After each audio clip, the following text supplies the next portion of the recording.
নবী কান্না করে আয়েশা, জীবনের কষ্টের কথা শেষ করা যাবে না রে আয়েশা।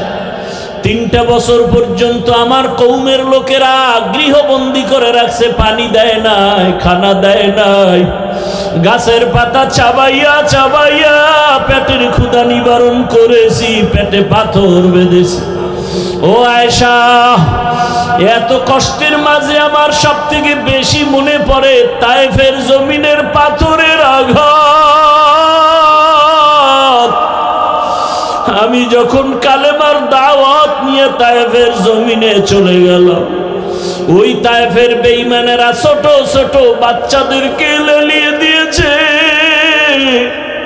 ওই তায়েফের ছোট ছোট বাচ্চাগুলো পাথর হাতের মধ্যে নিয়ে আমার শরীরে বসা পড়ে না, বাসি পড়ে না রে আয়েশা।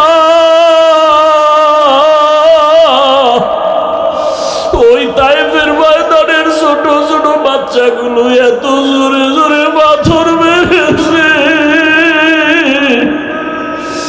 মনে হয় যেন পাথরের আঘাতে বৃষ্টির মতো আমার শরীর থেকে রক্ত পড়িয়া জুতা মোবারক আটকায় গেছে। আমার ওই কাফেরদের বাচ্চাদের পাথরের আঘাত আমার শরীর থেকে রক্ত পড়িয়া জুতা আটকায় গেছে, আমি সহ্য করতে পারি নাই। আসমান থেকে আমার আল্লাহ জিবরাইলের পাঠায় কয়, যাও যাও, আমার মায়ার নবী কান্না করলে আমি আল্লাহ সহ্য করতে পারি না। জিবরাইল আমিন আসি আমাকে বলে, নবী আপনি কাঁদিয়েন না, আমার মাওলা সহ্য করতে পারেন না, আপনি এখন অর্ডার দেন তায়েফের জমিন উল্টায়া ধ্বংস করে ফেলি। মায়ার নবী বলে, ভাই জিবরাইল ওদের মারিও না, ওরা জানে না আমি কেমন, ওরা জানে না আমি কেমন, আমি কত বড় অসহায়, আমি কত বড় ইয়তীম। এই তায়েফের মানুষ জানেন আমি যে বাবা হারা সন্তান। আমি দুনিয়াতে আসি একবারও বাবা বলে ডাক দিতে পারি নাই, বাবার আদর থেকে আমি বঞ্চিত, মায়ের আদর থেকে আমি বঞ্চিত। ও জিবরাইল এদের মারিও না। ও আয়েশা, ওই তায়েফের কথা মনে পড়লে আমি আর সহ্য করতে পারি না রে আয়েশা।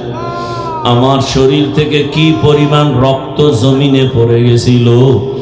আমি অসহায়, আমার বাবা নাই, আমার মা নাই, দাদাও চলে গেছে। এত কষ্টের জীবন আমার রব আমাকে এত আদর করেছেন। ওই মা হারা বাবা হারার ভেতর আমি আমার রবের ভুলি নাই।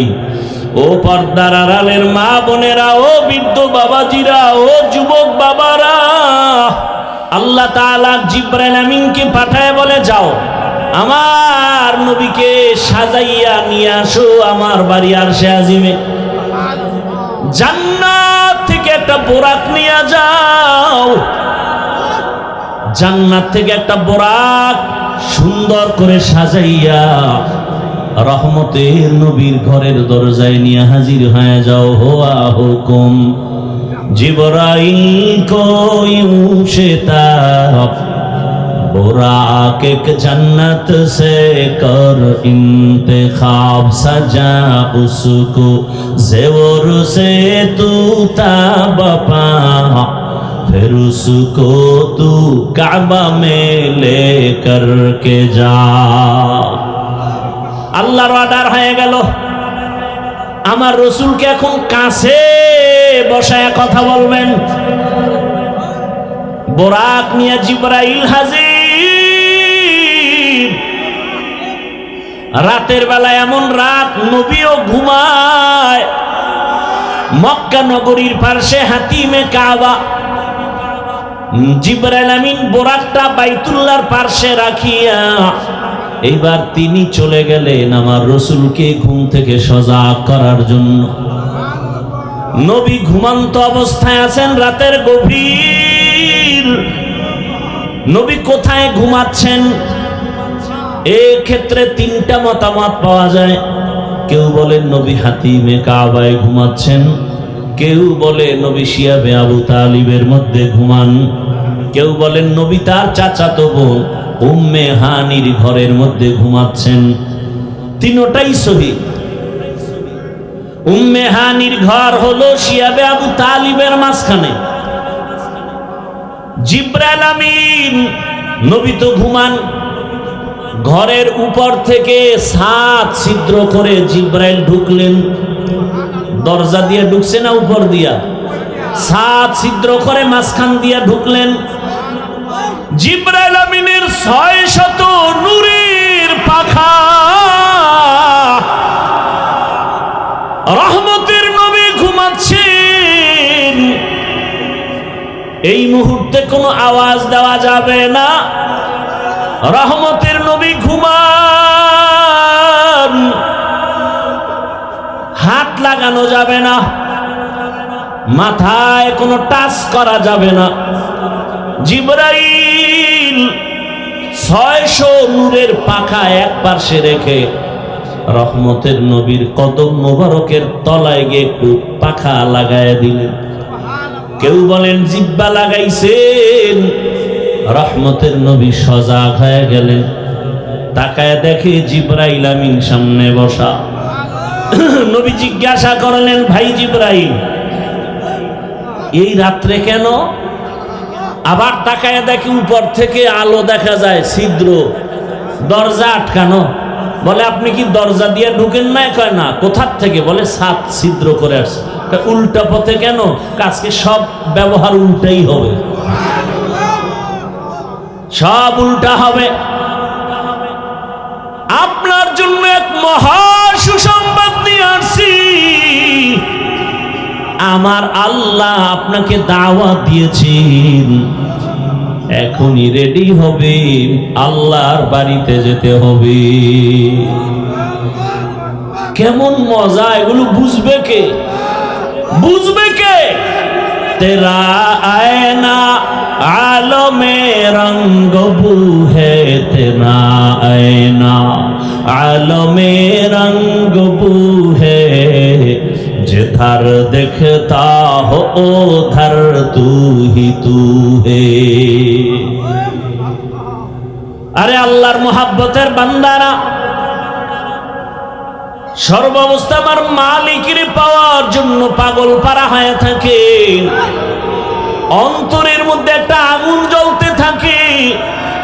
দুনিয়ায় সব পেলাম, কিন্তু আসল মালিকের যদি না পাই, আমার কোনোটাই আর জীবনে সফল হবে না। জিবরাইল আমিন বলেন, নবী রেডি হন, চলতে হবে রবের দরবারে।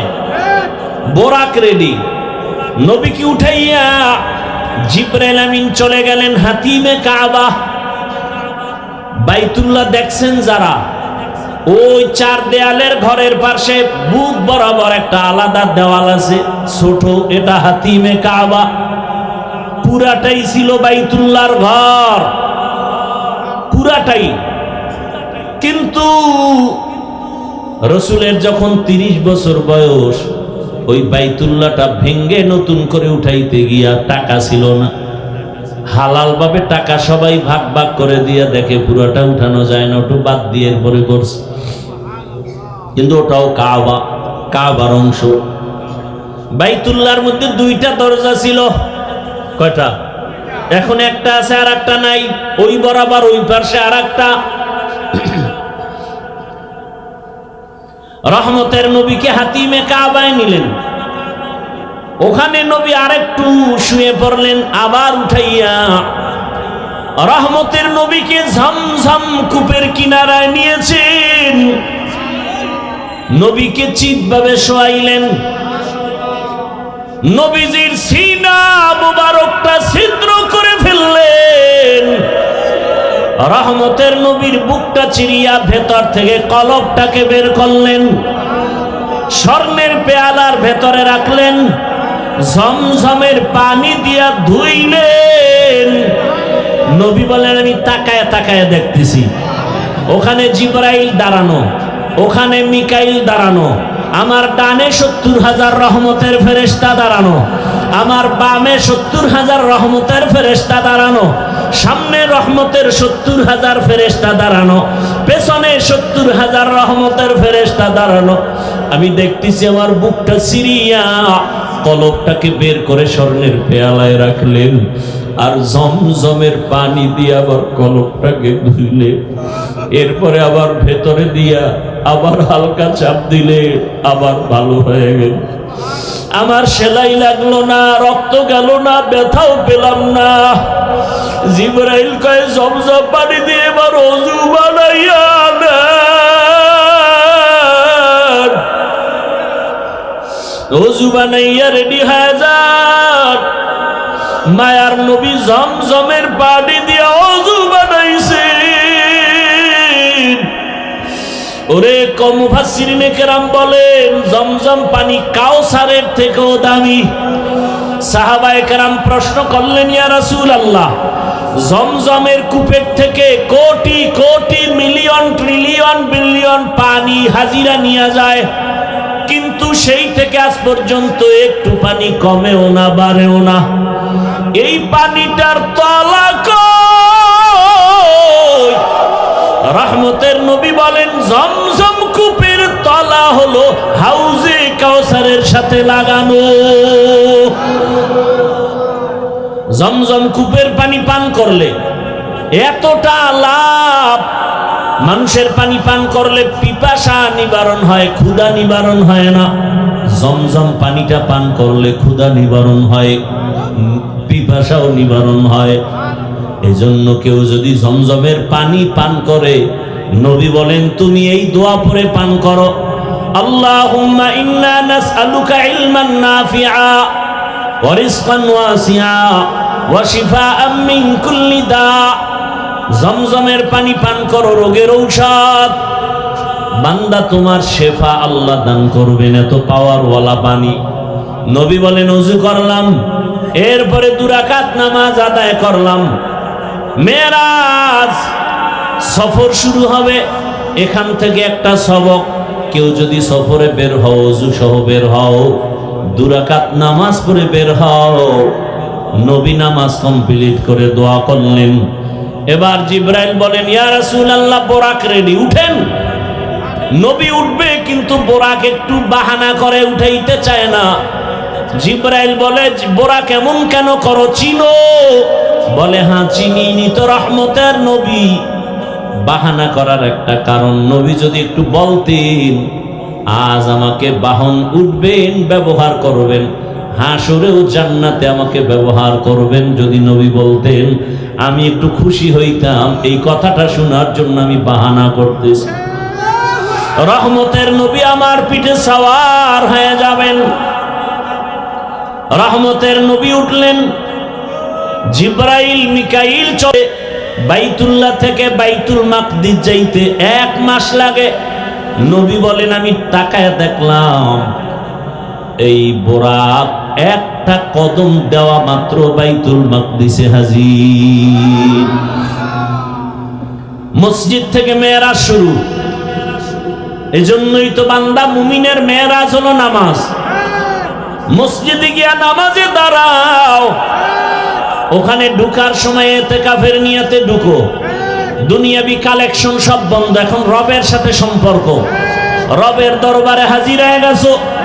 এজন্যই তো নামাজের মধ্যে কোনো সালাম চলে না, কথা চলে না। কেন? তখন একমাত্র কথা চলে আমার রবের সাথে। নামাজের ভেতরে রবের সাথে কথা চলবে। দুনিয়ার কানেকশন বন্ধ, ব্যবসা বন্ধ, চাকরি বন্ধ, কথা বন্ধ। কেউ সালাম দেওয়া জায়েজ নাই, দিলেও নিতে পারবে না। রহমতের নবী বলেন বের হয়ে গেলাম, মাঝখানে আরো জায়গায় জায়গায় দাঁড়াইলাম। প্রথম স্টেশন মদিনাতুল মুনাওয়ারায় নামলাম, 2 রাকাত নামাজ পড়লাম। এরপরে আবার যাইতেছি, মুসা নবীর এলাকা তুর পাহাড় দেখলাম। মুসা নবীর কবরটাও আল্লাহ দেখাইছে। আমি মুসা নবীর কবরের দিকে তাকায় দেখি মুসা নবী কবরে নামাজ আদায় করতেছি। আল্লাহ রসুল বলছেন সব নবীরা কবরে জিন্দা। আল আম্বিয়া ওয়াহিয়াউন ফি কুবুরিহিম ইউসাল্লুন, সমস্ত নবী রসুল কবরে জিন্দা। আল্লাহ কোরআনে বলেন আমি এদেরকে খানা দেই, রিজিক দেই। এই হাদিসটা আওলাদে রসুল হুসাইন আহমদ মাদনী রসুলের রওজার পাশে ছাত্রদেরকে পড়াচ্ছেন। ছাত্ররা কয় হযরত, নবী রসুল মসজিদে কবরের মধ্যে নামাজ পড়েন, এটা কেমনে? কয় আমাকে জিজ্ঞাও কেন? যিনি হাদিস কইছেন তিনি তো রওজায় আছে, তাকে জিজ্ঞেস করো। ছাত্ররাও তো তেমন আমাদের মতো বেআমল আর বেয়াদব না। আওলাদে রসুলের সামনে ছাত্র কত দামি। সাথে সাথে ওরা মোরাকাবায় গেল। ছাত্ররা মোরাকাবায় দেখতেছেন রহমতের নবী সিজদায় পড়ে আছেন। ভাইরা আমার, বাইতুল মাকদিসে চলে গেলেন। রহমতের নবী জিবরাইল আমিন একটা খুঁটির সাথে বোরাকটাকে বাঁধলেন। ওখানে সব নবী রাসূল এসে হাজির হয়ে গেলেন। জিবরাইল আমিন আযান দিলেন। এরপরে ইকামত, ইমামতি কে করবে? রহমতের নবীকে আল্লাহ পাক সামনে যাওয়ার হুকুম দিয়ে দিলেন। নবী ইমাম হয়ে গেলেন। প্রত্যেকটা পয়েন্টে অনেক কথা বলার সময় নাই। ওখান থেকে আল্লাহ পাক নবীকে আরশে আজিমের দিকে রওনা করায় দিবেন। বোরাক রেডি। নবী বসলেন, জিবরাইল আমিন বসলেন। এক টানে 500 বছরের পথ চলে গেল চোখের পলকে প্রথম আসমানে। প্রথম আসমানে গিয়া দেখে নবী বলেন আমি দেখি 2টা দরজা, জমরা দিয়া কুত পাথরের দরজা। দোনো দরজার বাহির সাইডে 2টা তালা লাগানো, নূরের তৈরি তালা। জিবরাইল বলে এই দারোয়ান, গেট খোলো। ভেতর থেকে আওয়াজ আসতেছে, মান আনতা, কে আপনি? বলে আনা জিবরাইল, আমি জিবরাইল। আমাম্মাক, আপনার সাথে কে? বলে হুয়া মুহাম্মদ সাল্লাল্লাহু আলাইহি ওয়াসাল্লাম। দরজা খোলো। বলে কেন? কয় ভেতরে যাব।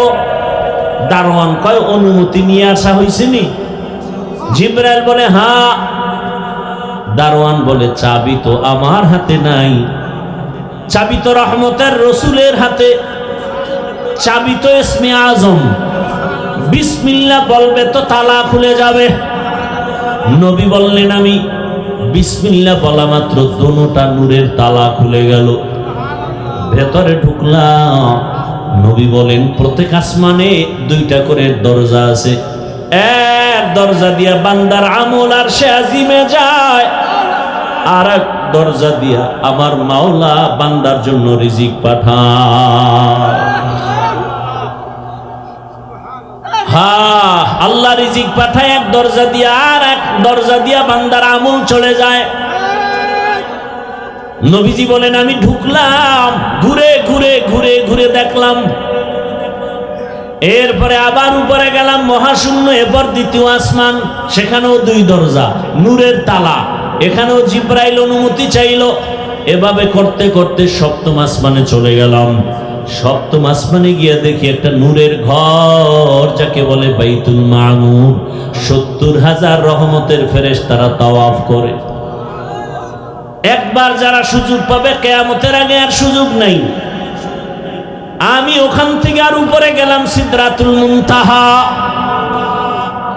রাতের অল্প সময় একটা বড়ই গাছ, তেলের ড্রামের মতো এক একটা বড়ই, আর হাতির কানের মতো এক একটা পাতা কালকে লাল।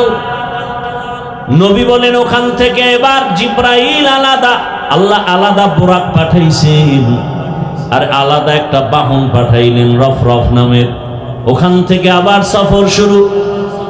যাইতেছি যাইতেছি, কত পানি, কত আগুনের স্তর পারায়া যাইতে যাইতে যাইতে যাইতে অনেক উপরে যাইতেছি, অনেক, হঠাৎ পানির স্তর পারাইয়া অনেক উপরে গিয়া দেখি নূরের তৈরি আরশে আজিম।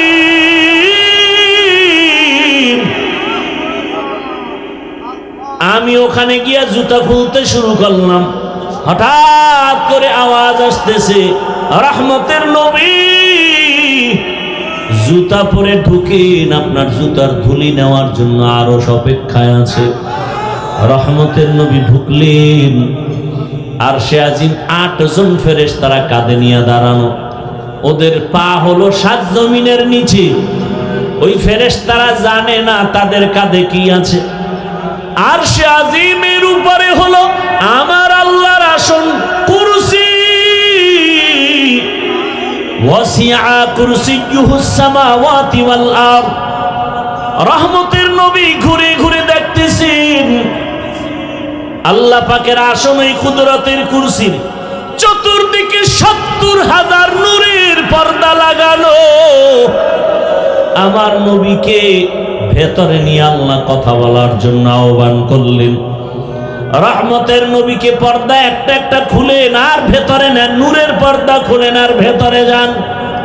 কাছাকাছি আল্লাহ পাক আমার রহমতের রসুলকে নিয়া এরপরে কথা বলবেন। আল্লাহ তাআলা বলেন, নবী বলেন, আমাকে আল্লাহর পাশে নিয়া মোহাব্বতের আলোচনা শুরু করলেন। আলামা আনা আলাইহি ওয়া আসহাবি। রহমতের নবী বললেন, আমার আদর্শ যারা মেনে চলবেন আর আমার ছাত্র সাহাবাদের আদর্শ যারা মেনে চলবেন তারা জান্নাতি। অতএব বর্তমান দুনিয়াতে যে বলে আমরা নবী মানি সাহাবা মানি না, তাদেরকে বাছাই করে নেও। এরা মুমিন মুসলমান হলেও 72 দল জাহান্নামীদের অন্তর্ভুক্ত। তো যাও সুন্নতে আহমদ কুজাবা মুহাম্মদ कैबुआद निस्बत रा मन अहब्बा सुन्नती कौले रसूल मजदे का नमाई हम कुन कबूल। ঘুমে ধরছে আপনাদের? বাসায় গিয়ে তো মোবাইল চালাবেন, ঘুমাবেন না, গুনাহ করবেন। কেউ দেখে না, কে দেখেন? আল্লাহরে ফাঁকি দেওয়া যাবে? মানুষ কয় হাফিজুর রহমান খুব ভালো মানুষ, আল্লাহ কয় আমি তো জানি তুই ভালো না খারাপ। আমি জানি তুই রাতের বেলা মোবাইল চালাও, তোর হাত না পাক, তোর চোখ না পাক, তোর জিহ্বা না পাক, তোর অন্তর না পাক। এত সোজা না জান্নাত পাওয়া? জান্নাত পাওয়া যদি সোজা হইতো, জান্নাতের টিকিট হাতের মধ্যে পেয়ে আবু বকর সারাটা জীবন কেন কান্না করলেন? রহমতের নবী আমার এশার নামাজের সাথে সাথে ঘুমায় যান, কারো সাথে কোনো কথা নাই। রহমতের নবী মসজিদে নববীর পাশেই তো হুজুরা আম্মা জান আয়েশা রাদিয়াল্লাহু আনহার হুজুরা। এশার নামাজে নবী ঘুমিয়ে পড়েছেন, আম্মা জান আয়েশা রাদিয়াল্লাহু আনহার হুজরার ভেতরে। নবী বলেন, আমি যখন ঘুমায় যাই আমার চোখ যদিও বন্ধ হয়, আমার কলব কখনো ঘুমায় না। আমার কলব অল টাইম জিন্দা। আমার ঘুম যখন চেপে আসলো, হঠাৎ ঘুমের মাঝে কান্নার আওয়াজ, আমার চোখ, ঘুম ভেঙ্গে চোখ খুলে গেল। আমি সজাগ হইয়া হুজরা থেকে বের হয়ে আমি নজর করে দেখলাম মসজিদের মধ্যে কান্নার আওয়াজ। এই গভীর রাতে কে কাঁদেন? ভাবছিলাম কোন সাধারণ কোন বান্দা, তাকায় দেখি আমার কলিজার সাহাবী, জান্নাতের 1 নাম্বার সাহাবী আবু বকর নামাজে দাঁড়ায় দাঁড়ায় কান্না করে। আবু বকরের এই পরিমাণ কান্নার আওয়াজ, যেই কান্নার আওয়াজে আমি রহমতের নবীর ঘুম ভেঙে গেল। আমি অপেক্ষায় দাঁড়ায় আছি, আবু বকর নামাজে হাউমাউ করে কাঁদতেছে। নামাজ শেষ করার পরে আবু বকর তাকায় দেখে রহমতের নবী দাঁড়ায় আছেন। আবু বকর বেকারার হয়ে রহমতের নবীর সামনে বিনয়ের সাথে বললেন, ইয়া রাসূলুল্লাহ, আমাকে মাফ করে দেন, বেয়াদবি করে ফেলেছি। আমার কান্নার আওয়াজ বুঝি আপনার ঘুম ভেঙে গেছে, আমাকে আপনি মাফ করে দেন। রহমতের নবীর যেই শরীর মুবারক একটা মশা পড়ে না, মাছি পড়ে না। রহমতের নবী ঘুমায় যায়, আমার কান্নায় ঘুম ভেঙে যাবে তো ভাবার না। রহমতের নবী বলেন, হে আবু বকর, নামাজের ভেতরে কেন কাঁদছেন? আবু বকর বলেন, ইয়া রাসূলুল্লাহ, হাসরের ময়দানের কথা আমার মনে পড়েছে, জন্য কান্না করেছে। জান্নাতের টিকিট হাতের মধ্যে পাওয়ার পরেও আবু বকর সারা জীবন কেন কাঁদছেন? আর আপনার আমার তো নামাজ নাই, তেলাওয়াত নাই। যেইভাবে নামাজ আল্লাহ চায় ওভাবে দিতে পারি না, না রুকু আছে না সেজদা আছে। নামাজে দাঁড়াইলে দুনিয়ার পেরেশানি অন্তরে চেপে বসে। এই নামাজ দিয়া জান্নাতে যাওয়া যাবে না। আবু বকর বলেন, ইয়া রাসূলুল্লাহ, কোরআনের একটা আয়াত পড়েছি আর কান্না করেছি। কোন আয়াত? আবু বকর বলেন, ইন্নাল্লাহ আশতারা মিনাল মুমিনিনা আনফুসাহুম ওয়া আমওয়ালাহুম বিআন্না লাহুমুল জান্নাহ। আল্লাহ এই আয়াতে বলেছেন, আমি মুমিনের জান মাল কিনে নিয়েছি, বিনিময়ে মুমিনের জান্নাত দিয়েছি। রহমতের নবী বলেন, এটা তো খুশির কথা, এখানে কান্নার কি আছে? আবু বকর বলেন, না, হাসরের ময়দানটা বড় ভয়ঙ্কর। সব মানুষগুলো উলঙ্গ দাঁড়াবে, নারী পুরুষ সব একসাথে উলঙ্গ দাঁড়াবে। এমন কঠিন হালাত যে একদিকে সূর্যের গরম,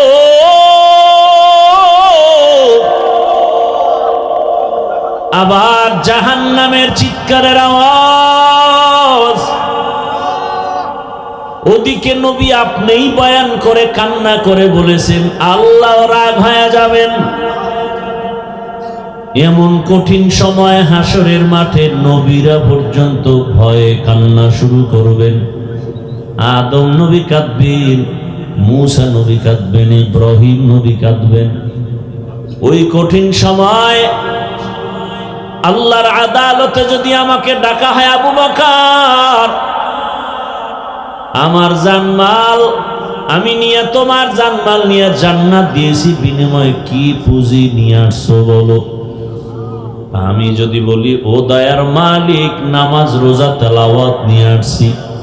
আল্লাহ যদি বলেন, যেইভাবে নামাজ চাইছি ওভাবে নামাজ পড়তে পারো না, যেভাবে জিকির চাইছি ওইভাবে মজা করে জিকির করতে পারো নাই, যেভাবে তেলাওয়াত চাইছি হক আদায় করে তেলাওয়াত করো নাই, আজ তোমার জান মাল নিয়ে তুমি জাহান্নামে যাও, আমার জান্নাত আমারে ফিরাইয়া দাও। ও রহমতের নবী, ওদিন আমার কি উপায় হবে? হক আদায় করে নামাজও পড়তে পারলাম না, তেলাওয়াত করতে পারলাম না। আবু বকরের যদি এমন হালাত হয়, আপনার আমার কি উপায় হবে চিন্তা করা উচিত।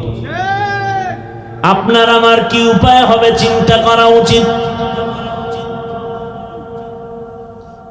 আল্লাহ হেদায়েত দান করুন। জীবন ভরই তো ঘুমায় কাটাইলেন, একটা রাত আল্লাহর জন্য দিছেন, আল্লাহ চাইলে পারবেন দিতে? দেখাতে পারবেন যে আল্লাহ তোমার জন্য একটা রাত ঘুমাই নেই? অন্তত এরকম কোরআনের বাগান আল্লাহওয়ালাদের মজলিসে যদি বসতে পারেন, নিয়তটাকে খালেস করে বসবেন, চোখের পানি নিয়ে বিদায় হবেন, আল্লাহ তাআলা এরকম এক প্যান্ডেল মজলিস আরশে আজিমে ফেরেশতা দ্বারা মিলায়া রাখছেন। ওখানে আমাদের গুণগান হচ্ছে আরশে আজিমে। আল্লাহ ফেরেশতাদেরকে বলতেছেন, এমদাদিয়ার ময়দানে যে মানুষ এত ঠান্ডা শীতের মধ্যে বসে আছে, টাকা চায় না, বাড়ি চায় না, গাড়ি চায় না, ফেরেশতারা আমি জানি ওরা কি চায়। ফেরেশতারা বলে আল্লাহ আপনাকে চায়, জান্নাত চায়, জাহান্নাম থেকে তারা মুক্তি চায়। আল্লাহ বলেন ফেরেশতারা সাক্ষী থাক, ওই ময়দানের সব মানুষের গুনাহগুলো আমি মাফ করে দিলাম।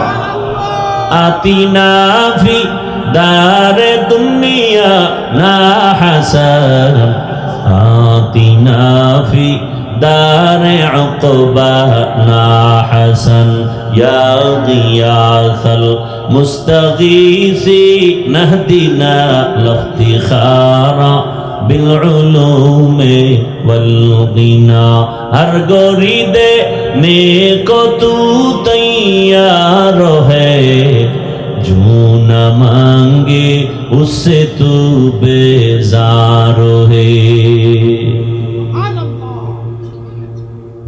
সূরাটার নাম বনি ইসরাইল। আল্লাহ তাআলা রাসূলকে, গোটা দুনিয়ার মানুষকে আল্লাহ বানাবার আগেই সিদ্ধান্ত নিলেন মানুষ হবে সৃষ্টির শ্রেষ্ঠ জাতি, মানুষের মতো দামি আর কোনো প্রাণী হবে না। সিদ্ধান্ত নিয়ে আল্লাহ মানুষ সৃষ্টি করলেন, এরপরে দুনিয়াতে পাঠালেন। পাঠানোর পর এই শ্রেষ্ঠত্ব ধরে রাখার জন্য দুইটা ব্যবস্থা দিলেন, যেই দুই ব্যবস্থা ধরে রাখলে মানুষ দুনিয়াতেও বাদশা হবে, কিয়ামতেও বাদশার হালাতে জান্নাতে যাবে। দুই ব্যবস্থার এক ব্যবস্থার নাম ব্যক্তি, আল্লাহর নির্দিষ্ট করা বান্দা। দ্বিতীয় হলো আল্লাহর দেয়া কিতাব। আল্লাহ যত ব্যক্তি পাঠাইছেন মানুষকে শান্তির ঠিকানা বুঝায় দেওয়ার জন্য, এই ব্যক্তিদের মধ্যে শ্রেষ্ঠ ব্যক্তি হলেন রাহমাতুল লিল আলামিন। আর আল্লাহ যত কিতাব দিয়েছেন, এই কিতাবের মধ্যে শ্রেষ্ঠ কিতাব হলো কোরআনুল কারীম। রহমতের নবী এবং কোরআন। দুনিয়ার মধ্যে যত ব্যক্তি শ্রেষ্ঠ হলেন রহমতুল লিল আলামিন। আর দুনিয়াতে যত কিতাব আছে, শ্রেষ্ঠ কিতাব হলো কোরআনুল কারীম। আমার রহমতের নবী কোন কোন কারণে শ্রেষ্ঠ, শুধু আয়াতগুলো যদি তেলাওয়াত করি ঘন্টাকে ঘন্টা চলে যাবে। আমার নবী যে শ্রেষ্ঠত্বের আয়াত আল্লাহ দিছেন, ইন্না আ'তাইনাকাল কাউসার ফাসাল্লি লিরাব্বিকা ওয়ানহার ইন্না শানিআকা হুয়াল আবতার। নবীজিকে আল্লাহ কাউসার দান করেছেন শ্রেষ্ঠত্বের একটা কারণ। নবীজিকে আল্লাহ এত মর্যাদা দান করেছেন তার আর এক কারণ, আর এক আয়াতে, ওয়ামা আরসালনাকা ইল্লা রাহমাতাল লিল আলামিন। রহমতের নবী শ্রেষ্ঠ কেন, তার আর এক কারণ। মা কানা মুহাম্মাদুন আবা আহাদিম মির রিজালিকুম ওয়ালাকিন রাসূলুল্লাহি ওয়া খাতামান নাবিয়্যিন। রহমতের নবী শ্রেষ্ঠ হওয়ার আরো কারণ, ইন্না আরসালনাকা শাহিদান ওয়া মুবাশশিরান ওয়া নাযীরা ওয়া দাঈয়ান ইলাল্লাহি বিইذনিহি ওয়া সিরাজাম মুনীরা। রহমতের নবীর শ্রেষ্ঠ হওয়ার আরো কারণ, লাকাদ কানা লাকুম ফি রাসূলিল্লাহি উসওয়াতুন হাসানাহ। রহমতের নবী শ্রেষ্ঠ হওয়ার আরো কারণ, ওয়াদ-দুহা ওয়াল-লাইলি ইযা সাজা মা ওয়াদ্দা'আকা রাব্বুকা ওয়া মা ক্বালা ওয়ালাল আখিরাতু খায়রুল লাকা মিনাল উলা। আল্লাহ আমার নবীকে যত কারণে শ্রেষ্ঠ বানাইছেন, এর মধ্যে একটা কারণ হলো আমার তেলাওয়াতকৃত আয়াত, সুবহানাল্লাযী আসরা বিআবদিহি লাইলাম মিনাল মাসজিদিল হারাম। সমষ্টি কথা হলো মেরাজ দিয়ে আল্লাহ আমার রাসূলকে শ্রেষ্ঠ মর্যাদা দিয়েছেন। বর্তমান আরবি মাস রজব, এর পরের মাস শাবান, এর পরের মাস রমাজান। ধৈর্য ধরলে আমি ধারাবাহিক আলোচনা করব, আর উঠা বসা করলে লাইন কাইটে দিয়ে দোয়া করে দেব। ধারাবাহিক আলোচনা করলে একটু সময়ের দরকার। আরবি মাস এগুলো মুমিন হিসাবে মনে রাখা ওয়াজিবে কিফায়া। আমরা আরবি মাসের নাম মনে রাখবো দূরের কথা, বাংলা মাসের নামই মনে রাখি না। যেই বাংলার জন্য জীবন দিল কত যুবক, বরং সেই দিনটাকেও স্মরণ করে ইংরেজিতে 21শে ফেব্রুয়ারি। আমরা কি তোমায় ভুলতে পারি? 21শে ফেব্রুয়ারি এই ইংলিশ নামটা উচ্চারিত হওয়ার জন্য ওরা জীবন দেয়নি, বাংলা ভাষা ঠিক রাখার জন্য দিয়েছে। যাই হোক, আরবি মাসের নাম মনে রাখা উচিত, তবে আমাদের মাঝে একেবারে যে মনে রাখে না তা না। কিছু কিছু মাসের নাম আমাদের বাংলাদেশি জাতিরা মনে রাখে, যেই মাসে খাওন পাওয়া যায়, খাওন আছে। যেমন শবে বরাত কোন মাসে আসবে এটা গণনা করে হিসাব করে বের করেছে, ওদিন তবারক। মিলাদুন নবীর মাস, খাওন আছে। রজব মাস বড় দামি এবং খুবই সম্মানিত এক মাস। সূরা তাহা আল্লাহ ওখানে উল্লেখ করেন, আল্লাহ নিজে সিদ্ধান্ত করেছেন বছরে মাস হবে 12টা। ইন্না ইদ্দাতাশ শুহুরি ইনদাল্লাহি 12 শাহরান ফি কিতাবিল্লাহ ইয়াউমা খালাকাস সামাওয়াতি ওয়াল আরদ মিনহা আরবাআতুন হুরুম যালিকাদ-দীনুল কাইয়্যিম। আল্লাহ বলেন গণনার আকারে মাস হবে 12টা। কিয়ামত পর্যন্ত কয় মাসে এক বছর? কোন বছর 13 মাসে হবে না, 11 মাসে হবে না। কয় মাস? 12 মাস। আরবি 12 মাসের প্রথম মাস হলো মুহররম। কোন মাস? আল্লাহ বলেন এই 12 মাসের মধ্যে আমি আল্লাহ 4 মাস রাখলাম সর্বোৎকৃষ্ট সম্মানিত। এই 4 মাস হলো 12 মাসের মধ্যে বড় দামি। অন্য মাসের তুলনায় এই মাসটাও দামি, অন্য মাসও দামি, তবে একটু এটার আলাদা মর্যাদা। আল্লাহ কয় যে 4 মাস দামি, এই সিদ্ধান্তটা কবে করেছি? ইয়াউমা খালাকাস সামাওয়াতি ওয়াল আরদ, আসমান জমিন যেদিন সৃষ্টি করেছি ওদিন সিদ্ধান্ত নিছি বছরে মাস হবে 12টা, এবং এর মধ্যে 4 মাস হবে দামি। 3 মাস লাগাতার লাগানো। মুহররম হইল বছরের প্রথম মাস আরবি, এর পরের মাস এর আগের মাস না, হজের মাস, হজের আগের মাস, হজের পরের মাস। আর এই রজব মাসটা একটু আলাদা। জিকাদা, জুলহিজ্জা, মুহররম। হজের মাস হলো জিলহজ। এর পরের মাস থেকেই বছর শুরু আরবি। আর ওই হজের মাসের আগের মাস, আর এই রজব শাবানের আগে, এই 4 মাস আল্লাহ এটা লৌহে মাহফুজে লিখে ফেলেছেন কুদরতের কলম দ্বারা আসমান জমিন সৃষ্টির দিন। সেই সম্মানিত মাসের 1 মাস রজব। মেরাজের কারণে এ মাসের সম্মান না, বরং মেরাজ আলাদা, এ মাস আলাদা। আমরা তো রজবে মেরাজের ঘটনা বয়ান করি, মসজিদে মসজিদে বয়ান হয়েছে 2-3 দিন আগে, জুমায় বয়ান হয়েছে।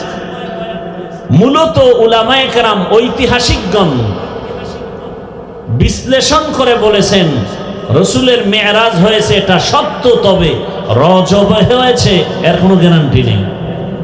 কেউ বলেন রসুলের মেরাজ হয়েছে রমাজানে, কেউ বলেন রসুলের মেরাজ হয়েছে মুহররম মাসে, কেউ বলেন জিকাদা হজের আগের মাসে।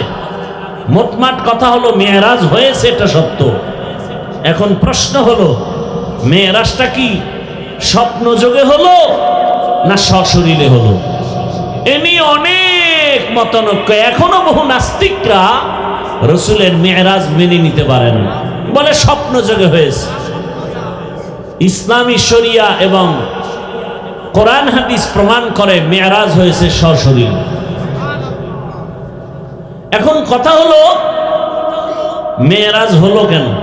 প্রশ্ন খেয়াল করবেন, মেরাজ হলো কেন? এবং এই মেরাজ হলো রাতের বেলা না দিনে? দিনে না হয়ে রাতে হলো কেন? এবং মেরাজটা শুরু হয়েছে বাইতুল্লাহ থেকে, বাইতুল মাকদিস, ওখান থেকে মেরাজ শুরু। আল্লাহ বাইতুল্লাহ থেকে ডাইরেক্ট আল্লাহর বাড়ি নিতে পারতেন না, বাইতুল মাকদিস নিলেন কেন? কথা বুঝে আসছে? এরপরে আসেন আয়াতের বিশ্লেষণ। আয়াতে ঢুকার আগে এই কথাগুলো খেয়াল করি। পৃথিবীতে আল্লাহ যত নবী রাসূল পাঠিয়েছেন সকলের মেরাজ হয়েছে। মুসা নবীর মেরাজ জমিনে, ঈসা নবীর মেরাজ হয়েছে জমিনে, ইব্রাহিম নবীর মেরাজ জমিনে, সব নবীর মেরাজ জমিনে। আর একমাত্র রহমতের নবীর মেরাজ হলো আরশে আজিমে। ব্যবধান আছে না নাই? সব নবীদের মেরাজ জমিনে, রহমতের নবীর মেরাজ কেন আরশে আজিমে হলো? প্রশ্ন আছে না নাই? ভালো করে খেয়াল করেন। সব নবীদের সীমানা জমিনের মাঝে, আর আমার নবীর নবুয়তের সীমানা শুধু জমিন না, আরশে আজিম পর্যন্ত। মেম্বার সাহেব চেয়ারম্যানের ইউনিয়নের খবর নেওয়ার দায়িত্ব তার না, তার দায়িত্ব ওয়ার্ডের মানুষের খবর নিবে আর ঘুরবে। চেয়ারম্যান সাহেব ইউনিয়নে ঘুরবেন আর খবর নিবেন, এমপির আসনে যাবেন না। এমপি সাহেব তারা আসনের মানুষের খোঁজ খবর নিবেন, সরকারের ভূমিকা নিবেন না। কথা ঠিক না? মুসা নবীর যতটুকু সীমানা, অতটুকুর জন্যই তিনি খোঁজ খবর নিবেন, তার নবুয়তের সীমানা। ইব্রাহিম নবীর নবুয়তের সীমানা জমিনের যতটুকু দিয়েছে অতটুকু নিবেন। আর আপনার আমার রহমতের নবী, আল্লাহ তাকে নবুয়তের সীমানা দিয়েছেন দো জাহান সহ। রহমতের নবীর নবুয়তের সীমানা শুধু জমিনে না, কারণ আমার নবী শুধু জমিনের নবী না, কুল মাখলুকতের নবী। তাহলে জমিন দেখানো হয়ে গেছে, নবীর যে নবুয়তের সীমানা আর উপরে সেটা দেখাতে হবে না। এজন্য আল্লাহ তাকে উপরে নিছেন, ইনভাইট করেছেন, দাওয়াত দিয়েছেন। নাম্বার 2, সব নবীদের মেরাজ হলো ইমতিহান, আর আপনার আমার রহমতের নবীর মেরাজ হলো ইনআম। সব নবীদের মেরাজ হলো পরীক্ষা, আর আপনার আমার রহমতের নবীর মেরাজ হলো একমাত্র পুরস্কার। সব নবীর মেরাজ পরীক্ষা, আমার রসুলের মেরাজ পুরস্কার। পরীক্ষা ছাড়া পুরস্কার পায়নি, কথা বলেন না কেন? নবীরে যদি পুরস্কার দিতে আরশে আজিমে নেয় তো পরীক্ষা হইল কই? সব নবীর পরীক্ষা, মেরাজ মানে পরীক্ষা। এবং মেরাজের স্থান, আদম আলাইহিস সালামের মেরাজ আরাফাতের ময়দানে, মুসা নবীর মেরাজ তুর পাহাড়ের চূড়ায়, ইব্রাহিম তার মেরাজ হলো আগুনের ভেতরে। আরে মেরাজ মানে উপরে উঠা। মেরাজ মানে কি? খেয়াল করেন, খেয়াল করেন। বয়ান ইচ্ছা করে করা যায় না, চুম্বুকে চুম্বুক টানলে না কাজ হয়, কথা ঠিক না? আল্লাহ কথা বের করে দেন, মুখস্থ করে বলা যায় না। আপনাদের দিলের আকর্ষণ, মোহাব্বত কথা বের করবে। এলেমের মাস্তানি চলে না তো এ জায়গায়। বহু আলেম মাইকের সামনে বসলে কথা বলা যায় না, পারে না। বড় আলেম, আল্লাহ যাকে পছন্দ করেন আল্লাহ তাকে দিয়ে সে কাজ নিবেন। সে মাইকের সামনে কথা না বললে কি হবে? গোটা দুনিয়াতে বক্তা তৈরি করার ফ্যাক্টরিতে তারা বসে আছেন। আমাদের এলেম শিখাইছেন না? এই যে আমার ওস্তাদ বয়ান করলেন মাগরিবের এশার আগে, এজন্য খেয়াল করেন। অনেকের কাছে ভালো লাগে না, না? হ্যাঁ, এই বয়ান এক জায়গায় করছিলাম প্রায় 2.5 ঘন্টার বেশি। ভালো করে খেয়াল করেন। ইব্রাহিম নবীর মেরাজ আগুনের ভেতরে। কেমনে হয়েছে? কাহিনীতে ঢুকলে আর সম্ভব? এ রাত শেষ হয়ে যাবে। আগুনের মধ্যে কেমনে মেরাজ হয়েছে? ও মেরাজ মানে কি? উপরে উঠা। এই উপরে উঠা একটা হলো জাহেরি আর একটা হলো বাতিনি। একটা কি আর একটা কি? বাতিনি।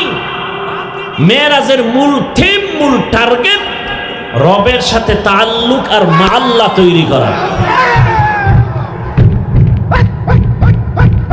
খুব খেয়াল করি ভাইরা আমার। বয়ান করতে দিতে হবে, নাইলে তো পারবো না আগাইতে। খেয়াল করেন, মেরাজ উরুজ, ঊর্ধ্বে গমন, উপরের দিকে উঠা। মুফাসসিরিনে কেরাম লিখেছেন এই উপরে উঠা এটা 2 ভাবে। একটা হলো একজনের সিঁড়ি বেয়ে হেঁটে হেঁটে দোতলায় উঠছে, এটাও কি উপরে উঠা। আর এই উঠা হলো মর্যাদার লাইনে উপরে উঠা। মর্যাদার লাইনে উপরে উঠা। মর্যাদা দিবেন আমার আল্লাহ, এটা একটা উপরে উঠা মর্যাদার লাইনে, এটা জাহিরি আর একটা বাতিনি। রহমতের নবী আমার দোনো লাইনেই আগায়া যাইতেছেন। একটা উপরে উঠা মর্যাদা, বেয়াদবি ক্ষমা চাই, বুঝাবার জন্য বলছি।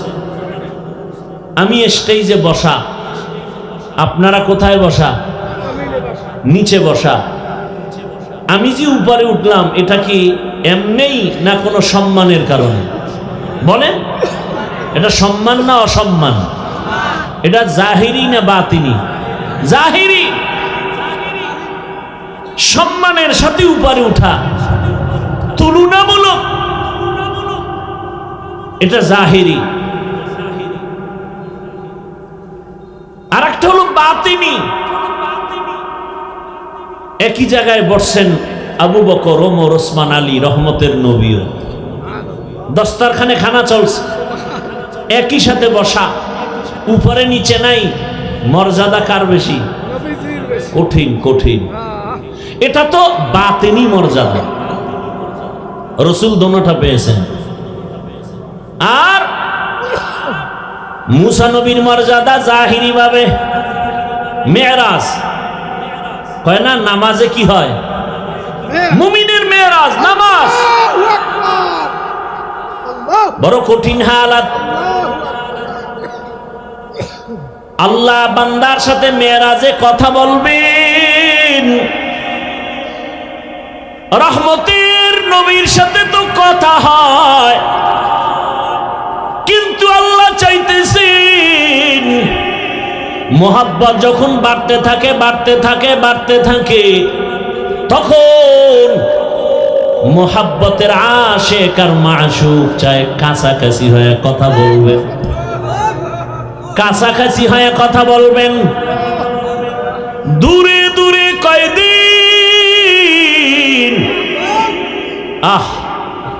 মুসা নবী আল্লাহর বন্ধু, ঈসা নবী আল্লাহর বন্ধু, ইব্রাহিম আল্লাহর বন্ধু, সব নবী রাসূল আল্লাহর বন্ধু।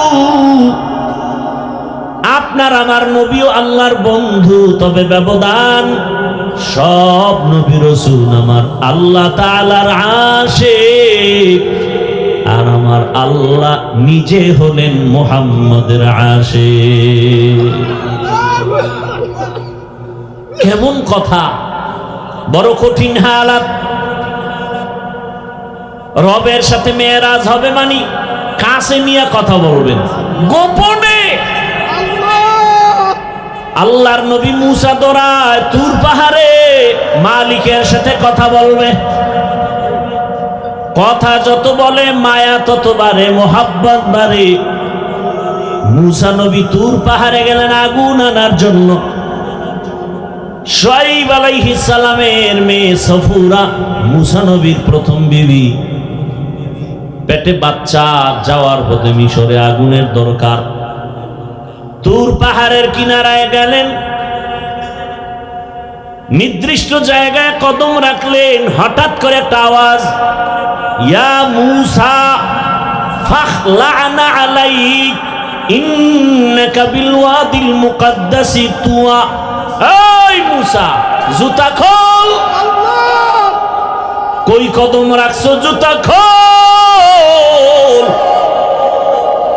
এটা তুরে সিনা, বড় পবিত্র জায়গা। মুসা নবী বলেন, মানুষে যদি আওয়াজ দিত, হয়তো ডান না হয় বাম না হয় সামন না হয় পিছন, কিন্তু আমারে যে জুতা খোলার আওয়াজ দিল, চতুর্মুখী একটা আওয়াজ পাইলাম।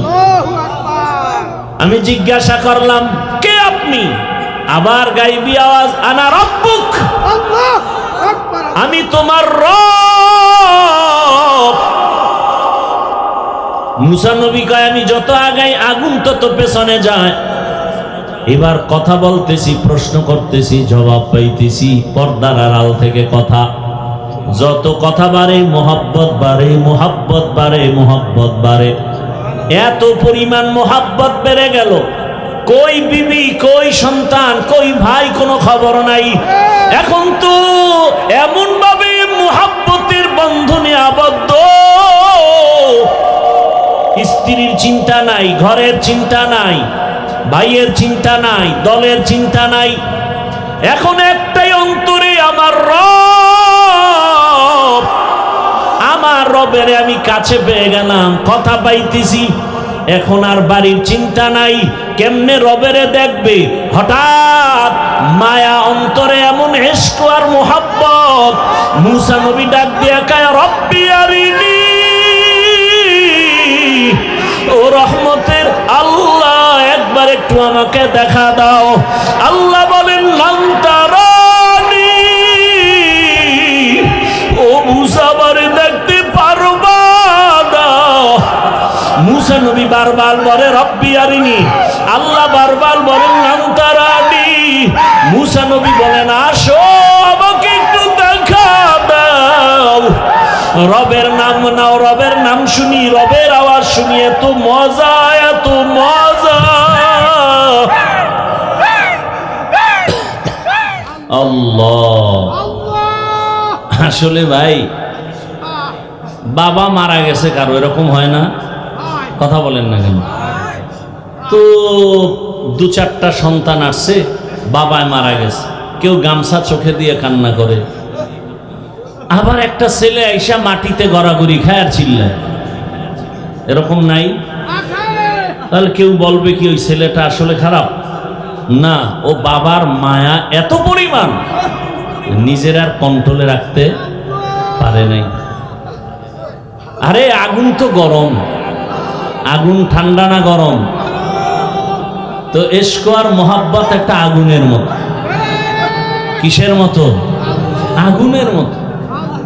আল্লাহ নিজে বলতেছেন, ইন্নামাল মুমিনুনা আল্লাযীনা ইযা যুকিরাল্লাহু ওয়াজিলাত কুলুবুহুম ওয়া ইযা তুলিয়াত আলাইহিম আয়াতুহু যাদাতুহুম ঈমানা ওয়া আলা রাব্বিহিম ইয়াতাওয়াক্কালুন।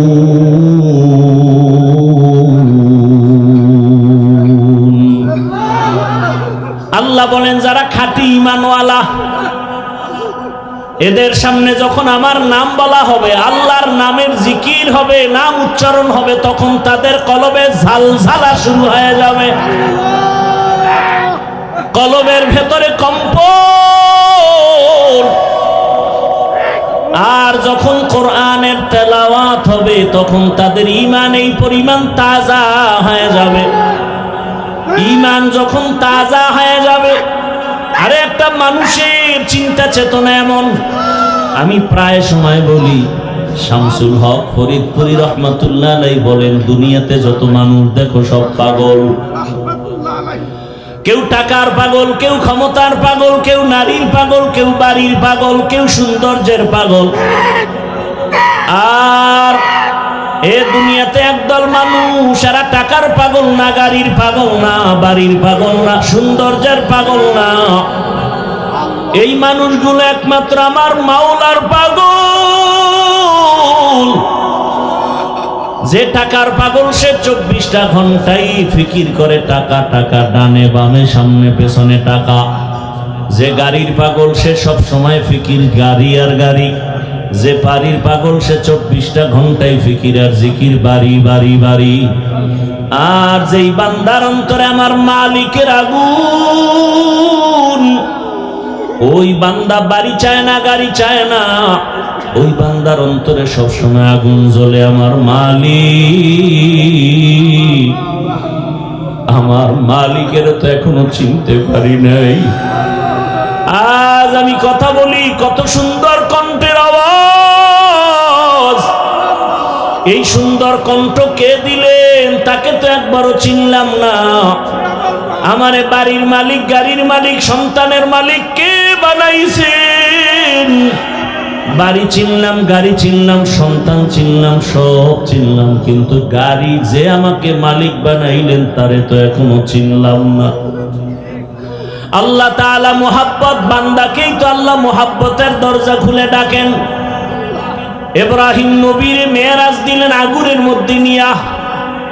আগুন জ্বলতেছে কিন্তু ইব্রাহিম জ্বলে না, কারণ আমার মালিকের কুদরতের নজর পড়ে গেছে। ইউনুস আলাইহিস সালামের সাথে মেরাজ হয় মাছের পেটের মধ্যে নিয়া। ওই মাছের পেটে গিয়াও ইউনুস আমার আল্লাহকে ভুলেন না। ওই মাছের পেটের মধ্যে ইউনুস আমার আল্লাহকে ডাকতেছেন। আল্লাহ বলেন, যে আমাকে ভুলে না আমিও তাকে ভুলতে পারি না। আল্লাহ তাআলা মুসা নবীর সাথে কথা বললেন তুর পাহাড়ে, মেরাজ। আদম আলাইহিস সালামের সাথে মেরাজ আরাফার ময়দান। আর আপনার আমার নবীর সাথে মেরাজের চূড়ান্ত ঠিকানা দিলেন আরশে আজিম। সেই মেরাজ হলো রাতের বেলা না দিনে? রাতে। কেন? তো বন্ধুর সাথে বন্ধুর মহব্বতের আলাপটা তো রাতের অন্ধকারেই ভালো হয়। এসকে আশালাস্তে কোচো বরফরু হরচে জুজ মাশুকে বাকি জুমলাসু। আল্লাহ জন্য নবীকে রাতের বেলা নিয়ে গেলেন, আর সে আজিমি নিয়ে কথা বলবেন। আল্লাহ তাআলা জিবরাইল আমিনকে পাঠায় বলে, যাও আমার নবীকে সাজাইয়া নিয়ে আসো আমার বাড়ি আরশে আজিমে। জান্নাত থেকে একটা বোরাক নিয়ে যাও, জান্নাত থেকে একটা বোরাক সুন্দর করে সাজাইয়া রহমতের নবীর ঘরের দরজায় নিয়ে হাজির হয়ে যাও। হোয়া হুকুম জিবরাইল কো यूं शिताब बुराक एक जन्नत से कर इंतखाब सजा उसको ज़ेवर से तू ताबपा फिर उसको तू काबा में ले कर के जा। আল্লাহর অর্ডার হয়ে গেল, আমার রসুলকে এখন কাছে বসায় কথা বলবেন। বোরাক নিয়ে জিবরাইল হাজির। রাতের বেলা এমন রাত নবীও ঘুমায়। মক্কা নগরীর পাশে হাতিমে কাবা, জিবরাইল আমিন বোরাকটা বাইতুল্লাহর পাশে রাখিয়া এইবার তিনি চলে গেলেন আমার রসুলকে ঘুম থেকে সজাগ করার জন্য। নবী ঘুমন্ত অবস্থায় আছেন, রাতের গভীর। নবী কোথায় ঘুমাচ্ছেন? এই ক্ষেত্রে তিনটা মতামত পাওয়া যায়। কেউ বলেন নবী হাতিমে কাবায় ঘুমাচ্ছেন, কেউ বলে নবী শিয়াবে আবু তালিবের মধ্যে ঘুমান, কেউ বলেন নবী তার চাচাতো বোন উম্মে হানির ঘরের মধ্যে ঘুমাচ্ছেন। তিনটাই সহিহ। উম্মে হানির ঘর হলো শিয়াবে আবু তালিবের মাঝখানে। জিবরাইল আমিন নবী তো ঘুমান, ঘরের উপর থেকে 7 ছিদ্র করে জিবরাইল ঢুকলেন। দরজা দিয়ে ঢুকছে না উপর দিয়া? 7 ছিদ্র করে মাঝখান দিয়া ঢুকলেন। জিবরাইল আমিনের 600 নূরের পাখা, রহমতের নবী ঘুমাচ্ছেন। এই মুহূর্তে কোনো আওয়াজ দেওয়া যাবে না। রহমতের নবী ঘুমান, হাত লাগানো যাবে না, মাথায় কোনো টাচ করা যাবে না। জিবরাইল 600 নূরের পাখা এক পাশে রেখে রহমতের নবীর কদম মোবারকের তলায় গিয়ে একটু পাখা লাগায় দিলেন। কেউ বলেন জিব্বা লাগাইছেন। রহমতের নবী সজাগ হয়ে গেলেন, তাকায় দেখে জিবরাইল আমিন সামনে বসা। নবী জিজ্ঞাসা করলেন, ভাই জিবরাইল এই রাত্রে কেন? আবার তাকায় দেখে উপর থেকে আলো দেখা যায়, ছিদ্র, দরজা আটকানো। বলে আপনি কি দরজা দিয়ে ঢুকেন না? কয় না। কোথার থেকে? বলে 7 ছিদ্র করে আসছে। উল্টা পথে কেন? আজকে সব ব্যবহার উল্টাই হবে, সব উল্টা হবে। আপনার জন্য এক মহা সুসংবাদ নিয়ে আসছি। আমার আল্লাহ আপনাকে দাওয়াত দিয়েছেন, এখনই রেডি হবে, আল্লাহর বাড়িতে যেতে হবে। কেমন মজা! এগুলো বুঝবে কে? বুঝবে কে? তেরা আয়না আলমে রঙ্গ বু হে, তেরা আয়না আলমে রঙ্গ বু হে, जिधर दिखता हो उधर तू ही तू है। আরে আল্লাহর মোহাব্বতের বান্দারা, সর্বাবস্থা আমার মালিকের পাওয়ার জন্য পাগল পারা হয়ে থাকে। অন্তরের মধ্যে একটা আগুন জ্বলতে থাকে, দুনিয়ায় সব পেলাম কিন্তু আসল মালিকের যদি না পাই আমার কোনোটাই আর জীবনে সফল হবে না। জিবরাইল আমিন বলেন, নবী রেডি হন, চলতে হবে রবের দরবারে। বোরাক রেডি। নবীকে উঠাইয়া জিবরাইল আমিন চলে গেলেন হাতিমে কাবা। বাইতুল্লাহ দেখছেন যারা, ওই চার দেয়ালের ঘরের পাশে বুক বরাবর একটা আলাদা দেওয়াল আছে ছোট, এটা হাতিমে কাবা। পুরাটাই ছিল বাইতুল্লাহর ঘর, পুরাটাই। কিন্তু রসুলের যখন 30 বছর বয়স, ওই বাইতুল্লাহটা ভেঙ্গে নতুন করে উঠাইতে গিয়া টাকা ছিল না। হালাল ভাবে টাকা সবাই ভাগ ভাগ করে দিয়ে দেখে পুরোটা উঠানো যায় না, ওটা বাদ দিয়ে এরপরে করছে। কিন্তু ওটাও কাবা, কাবার অংশ। বাইতুল্লাহর মধ্যে 2টা দরজা ছিল। কয়টা? এখন একটা আছে আর একটা নাই। ওই বরাবর ওই পাশে আর একটা। রহমতের নবীকে হাতিমে কাবায় নিলেন। ওখানে নবী আরেকটু শুয়ে পড়লেন, আবার উঠাইয়া রহমতের নবীকে ঝমঝম কূপের কিনারায় নিয়েছেন। নবীকে চিৎভাবে শোয়াইলেন। নবীজির সিনা মুবারকটা ছিদ্র করে ফেললেন। রহমতের নবীর বুকটা চিরিয়া ভেতর থেকে কলবটাকে বের করলেন, স্বর্ণের পেয়ালার ভেতরে রাখলেন, ঝমঝমের পানি দিয়া ধুইলেন।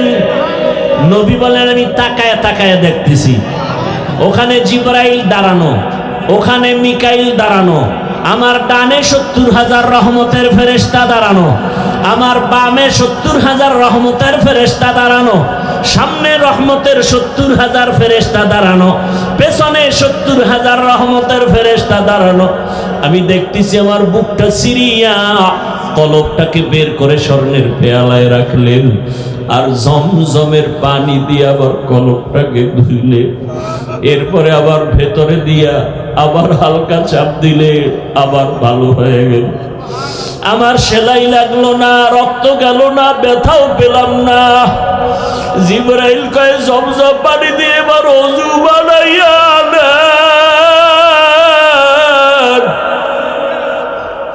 ওযু বানাইয়া রেডি হয়ে যান। মায়ার নবী জমজমের পানি দিয়া ওযু বানাইছে। ওরে মুফাসসিরিনে কেরাম বলেন, জমজম পানি কাউসারের থেকেও দামি। সাহাবায়ে কেরাম প্রশ্ন করলেন, ইয়া রাসূলুল্লাহ, জমজমের কূপের থেকে crore crore million trillion billion পানি হাজিরা নিয়ে যায়, কিন্তু সেই থেকে আজ পর্যন্ত একটু পানি কমেও না বাড়েও না, এই পানিটার তলা কই? রহমতের নবী বলেন, জমজম কূপের তলা হলো হাউজে কাউসারের সাথে লাগানো। জমজম কূপের পানি পান করলে এতটা লাভ। মানুষের পানি পান করলে পিপাসা নিবারণ হয়, ক্ষুধা নিবারণ হয় না। জমজম পানিটা পান করলে ক্ষুধা নিবারণ হয়, পিপাসাও নিবারণ হয়।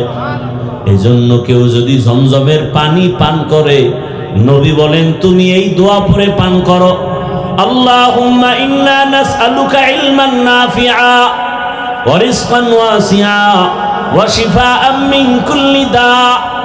জমজমের পানি পান করো, রোগের ঔষধ। বান্দা তোমার শেফা আল্লাহ দান করবেন, এত পাওয়ারওয়ালা পানি। নবী বলেন, ওযু করলাম, এরপরে 2 রাকাত নামাজ আদায় করলাম। মেরাজ সফর শুরু হবে, এখান থেকে একটা সবক, কেউ যদি সফরে বের হও, ওযু সহ বের হও, 2 রাকাত নামাজ পড়ে বের হও। নবী নামাজ কমপ্লিট করে দোয়া করলেন। এবার জিবরাইল বলেন, ইয়া রাসূলুল্লাহ, বোরাক রেডি, উঠেন। নবী উঠবে, কিন্তু বোরাক একটু বাহানা করে, উঠাইতে চায় না। জিবরাইল বলে, বোরাক এমন কেন করো, চিনো? বলে, হ্যাঁ চিনি, নি তো রহমতের নবী। বাহানা করার একটা কারণ, নবী যদি একটু বলতেন আজ আমাকে বাহন উঠবেন, ব্যবহার করবেন, হাসরেও জান্নাতে আমাকে ব্যবহার করবেন। যদি নবী বলতেন আমি একটু খুশি হইতাম। এই কথাটা শোনার জন্য আমি বাহানা করতেছি। রহমতের নবী আমার পিঠে সওয়ার হয়ে যাবেন। রহমতের নবী উঠলেন, জিব্রাইল মিকাইল চলে। বাইতুল্লাহ থেকে বাইতুল মাকদিস যাইতে 1 মাস লাগে। নবী বলেন আমি তাকায় দেখলাম এই বোরাক একটা কদম দেওয়া মাত্র বাইতুল মাকদিসে হাজির। মসজিদ থেকে মেরাজ শুরু। এজন্যই তো বান্দা মুমিনের মেরাজ হলো নামাজ। মসজিদে গিয়া নামাজে দাঁড়াও, ওখানে ঢুকার সময় ইতিকাফের নিয়তে ঢুকো। দুনিয়াবি কালেকশন সব বন্ধ, এখন রবের সাথে সম্পর্ক। রবের দরবারে হাজির হয়ে গেছো। এজন্যই তো নামাজের মধ্যে কোনো সালাম চলে না, কথা চলে না। কেন? তখন একমাত্র কথা চলে আমার রবের সাথে। নামাজের ভেতরে রবের সাথে কথা চলবে। দুনিয়ার কানেকশন বন্ধ, ব্যবসা বন্ধ, চাকরি বন্ধ, কথা বন্ধ। কেউ সালাম দেওয়া জায়েজ নাই, দিলেও নিতে পারবে না। রহমতের নবী বলেন বের হয়ে গেলাম, মাঝখানে আরো জায়গায় জায়গায় দাঁড়াইলাম। প্রথম স্টেশন মদিনাতুল মুনাওয়ারায় নামলাম, 2 রাকাত নামাজ পড়লাম। এরপরে আবার যাইতেছি, মুসা নবীর এলাকা তুর পাহাড় দেখলাম। মুসা নবীর কবরটাও আল্লাহ দেখাইছে। আমি মুসা নবীর কবরের দিকে তাকায় দেখি মুসা নবী কবরে নামাজ আদায় করতেছি। আল্লাহ রসুল বলছেন সব নবীরা কবরে জিন্দা। আল আম্বিয়া ওয়াহিয়াউন ফি কুবুরিহিম ইউসাল্লুন। সমস্ত নবী রসুল কবরে জিন্দা। আল্লাহ কোরআনে বলেন আমি এদেরকে খানা দেই, রিজিক দেই। এই হাদিসটা আওলাদে রসুল হুসাইন আহমদ মাদনী রসুলের রওজার পাশে ছাত্রদেরকে পড়াচ্ছেন। ছাত্ররা কয় হযরত, নবী রসুল মসজিদে কবরের মধ্যে নামাজ পড়েন, এটা কেমনে? কয় আমাকে জিজ্ঞাও কেন? যিনি হাদিস কইছেন তিনি তো রওজায় আছে, তাকে জিজ্ঞেস করো। ছাত্ররাও তো তেমন আমাদের মতো বেআমল আর বেয়াদব না। আওলাদে রসুলের সামনে ছাত্র কত দামি। সাথে সাথে ওরা মুরাকাবায় গেল। ছাত্ররা মুরাকাবায় দেখতেছেন রহমতের নবী সিজদায় পড়ে আছেন। ভাইরা আমার, বাইতুল মাকদিসে চলে গেলেন। রহমতের নবী জিবরাইল আমিন একটা খুঁটির সাথে বোরাকটাকে বাঁধলেন। ওখানে সব নবী রাসূল এসে হাজির হয়ে গেলেন। জিবরাইল আমিন আযান দিলেন। এরপরে ইকামত, ইমামতি কে করবে? রহমতের নবীকে আল্লাহ পাক সামনে যাওয়ার হুকুম দিয়ে দিলেন। নবী ইমাম হয়ে গেলেন। প্রত্যেকটা পয়েন্টে অনেক কথা বলার সময় নাই। ওখান থেকে আল্লাহ পাক নবীকে আরশে আজিমের দিকে রওনা করায় দিবেন। বোরাক রেডি। নবী বসলেন, জিবরাইল আমিন বসলেন। এক টানে 500 বছরের পথ চলে গেল চোখের পলকে প্রথম আসমানে। প্রথম আসমানে গিয়া দেখে নবী বলেন আমি দেখি 2টা দরজা, জমরা দিয়া কুত পাথরের দরজা। দোনো দরজার বাহির সাইডে 2টা তালা লাগানো, নূরের তৈরি তালা। জিবরাইল বলে এই দারোয়ান, গেট খোলো। ভেতর থেকে আওয়াজ আসতেছে, মান আনতা, কে আপনি? বলে আনা জিবরাইল, আমি জিবরাইল। আমাম্মাক, আপনার সাথে কে? বলে হুয়া মুহাম্মদ সাল্লাল্লাহু আলাইহি ওয়াসাল্লাম। দরজা খোলো। বলে কেন? কয় ভেতরে যাব। দারোয়ান কয় অনুমতি নিয়ে আসা হয়েছে নি? জিবরাইল বলে হ্যাঁ। দারোয়ান বলে চাবি তো আমার হাতে নাই, চাবি তো রহমতের রসুলের হাতে, চাবি তো ইসমে আজম, বিসমিল্লাহ বলবে তো তালা খুলে যাবে। নবী বললেন আমি বিসমিল্লাহ বলা মাত্র দোনোটা নূরের তালা খুলে গেল। ভেতরে ঢুকলাম। নবী বলেন প্রত্যেক আসমানে দুইটা করে দরজা আছে। এক দরজা দিয়া বান্দার আমল আর সে আজিমে যায়, আর এক দরজা দিয়া আমার মাওলা বান্দার জন্য রিজিক পাঠায়। হ্যাঁ, আল্লাহ রিজিক পাঠায় এক দরজা দিয়া, আর এক দরজা দিয়া বান্দার আমল চলে যায়। নবীজি বলেন আমি ঢুকলাম, ঘুরে ঘুরে ঘুরে ঘুরে দেখলাম।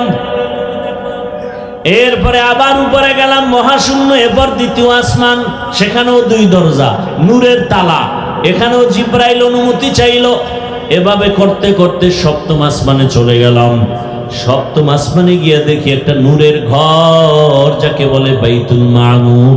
৭০,০০০ রহমতের ফেরেশতারা তাওয়াফ করে। একবার যারা সুযোগ পাবে, কিয়ামতের আগে আর সুযোগ নাই। আমি ওখান থেকে আর উপরে গেলাম সিদরাতুল মুনতাহা।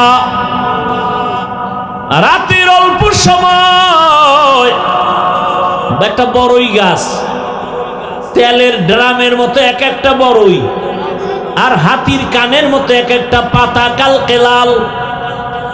নবী বলেন ওখান থেকে এবার জিব্রাইল আলাদা, আল্লাহ আলাদা বুরাক পাঠাইছেন, আর আলাদা একটা বাহন পাঠাইলেন রফরফ নামের।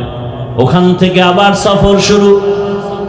যাইতেছি যাইতেছি, কত পানি, কত আগুনের স্তর পারায়া যাইতে যাইতে যাইতে যাইতে অনেক উপরে যাইতেছি, অনেক।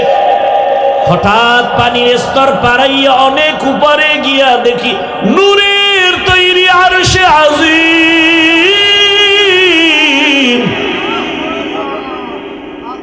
আমি ওখানে গিয়া জুতা খুলতে শুরু করলাম। হঠাৎ করে আওয়াজ আসতেছে, রহমতের নবী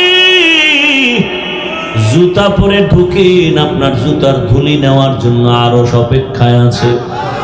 রহমতের নবী ঢুকলেন, আরশে আজিম ৮ জন ফেরেশতারা কাঁধে নিয়ে দাঁড়ানো। ওদের পা হলো ৭ জমিনের নিচে। ওই ফেরেশতারা জানে না তাদের কাঁধে কি আছে। আরশে আজিমের উপরে হলো আমার আল্লাহর আসন, কুরসি। ওয়াসিআ কুরসিয়্যুহুস সামাওয়াতি ওয়াল আরদ। রহমতের নবী ঘুরে ঘুরে দেখতেছেন আল্লাহ পাকের আসন ওই কুদরতের কুরসির চতুর্দিকে ৭০,০০০ নূরের পর্দা লাগানো। আমার নবীকে ভেতরে নিয়ে আল্লাহ কথা বলার জন্য আহ্বান করলেন। রহমতের নবীকে পর্দা একটা একটা খুলেন, আর ভেতরে নেন, নূরের পর্দা খুলেন আর ভেতরে যান। কাছাকাছি আল্লাহ পাক আমার রহমতের রসুলকে নিয়া এরপরে কথা বলবেন। আল্লাহ তাআলা বলেন, নবী বলেন আমাকে আল্লাহর পাশে নিয়া মোহাব্বতের আলোচনা শুরু করলেন। রহমতের নবীকে পাশে বসাইয়া নবী বলেন কোরআনের আয়াত, ফা আওহা ইলা আবদিহি মা আওহা।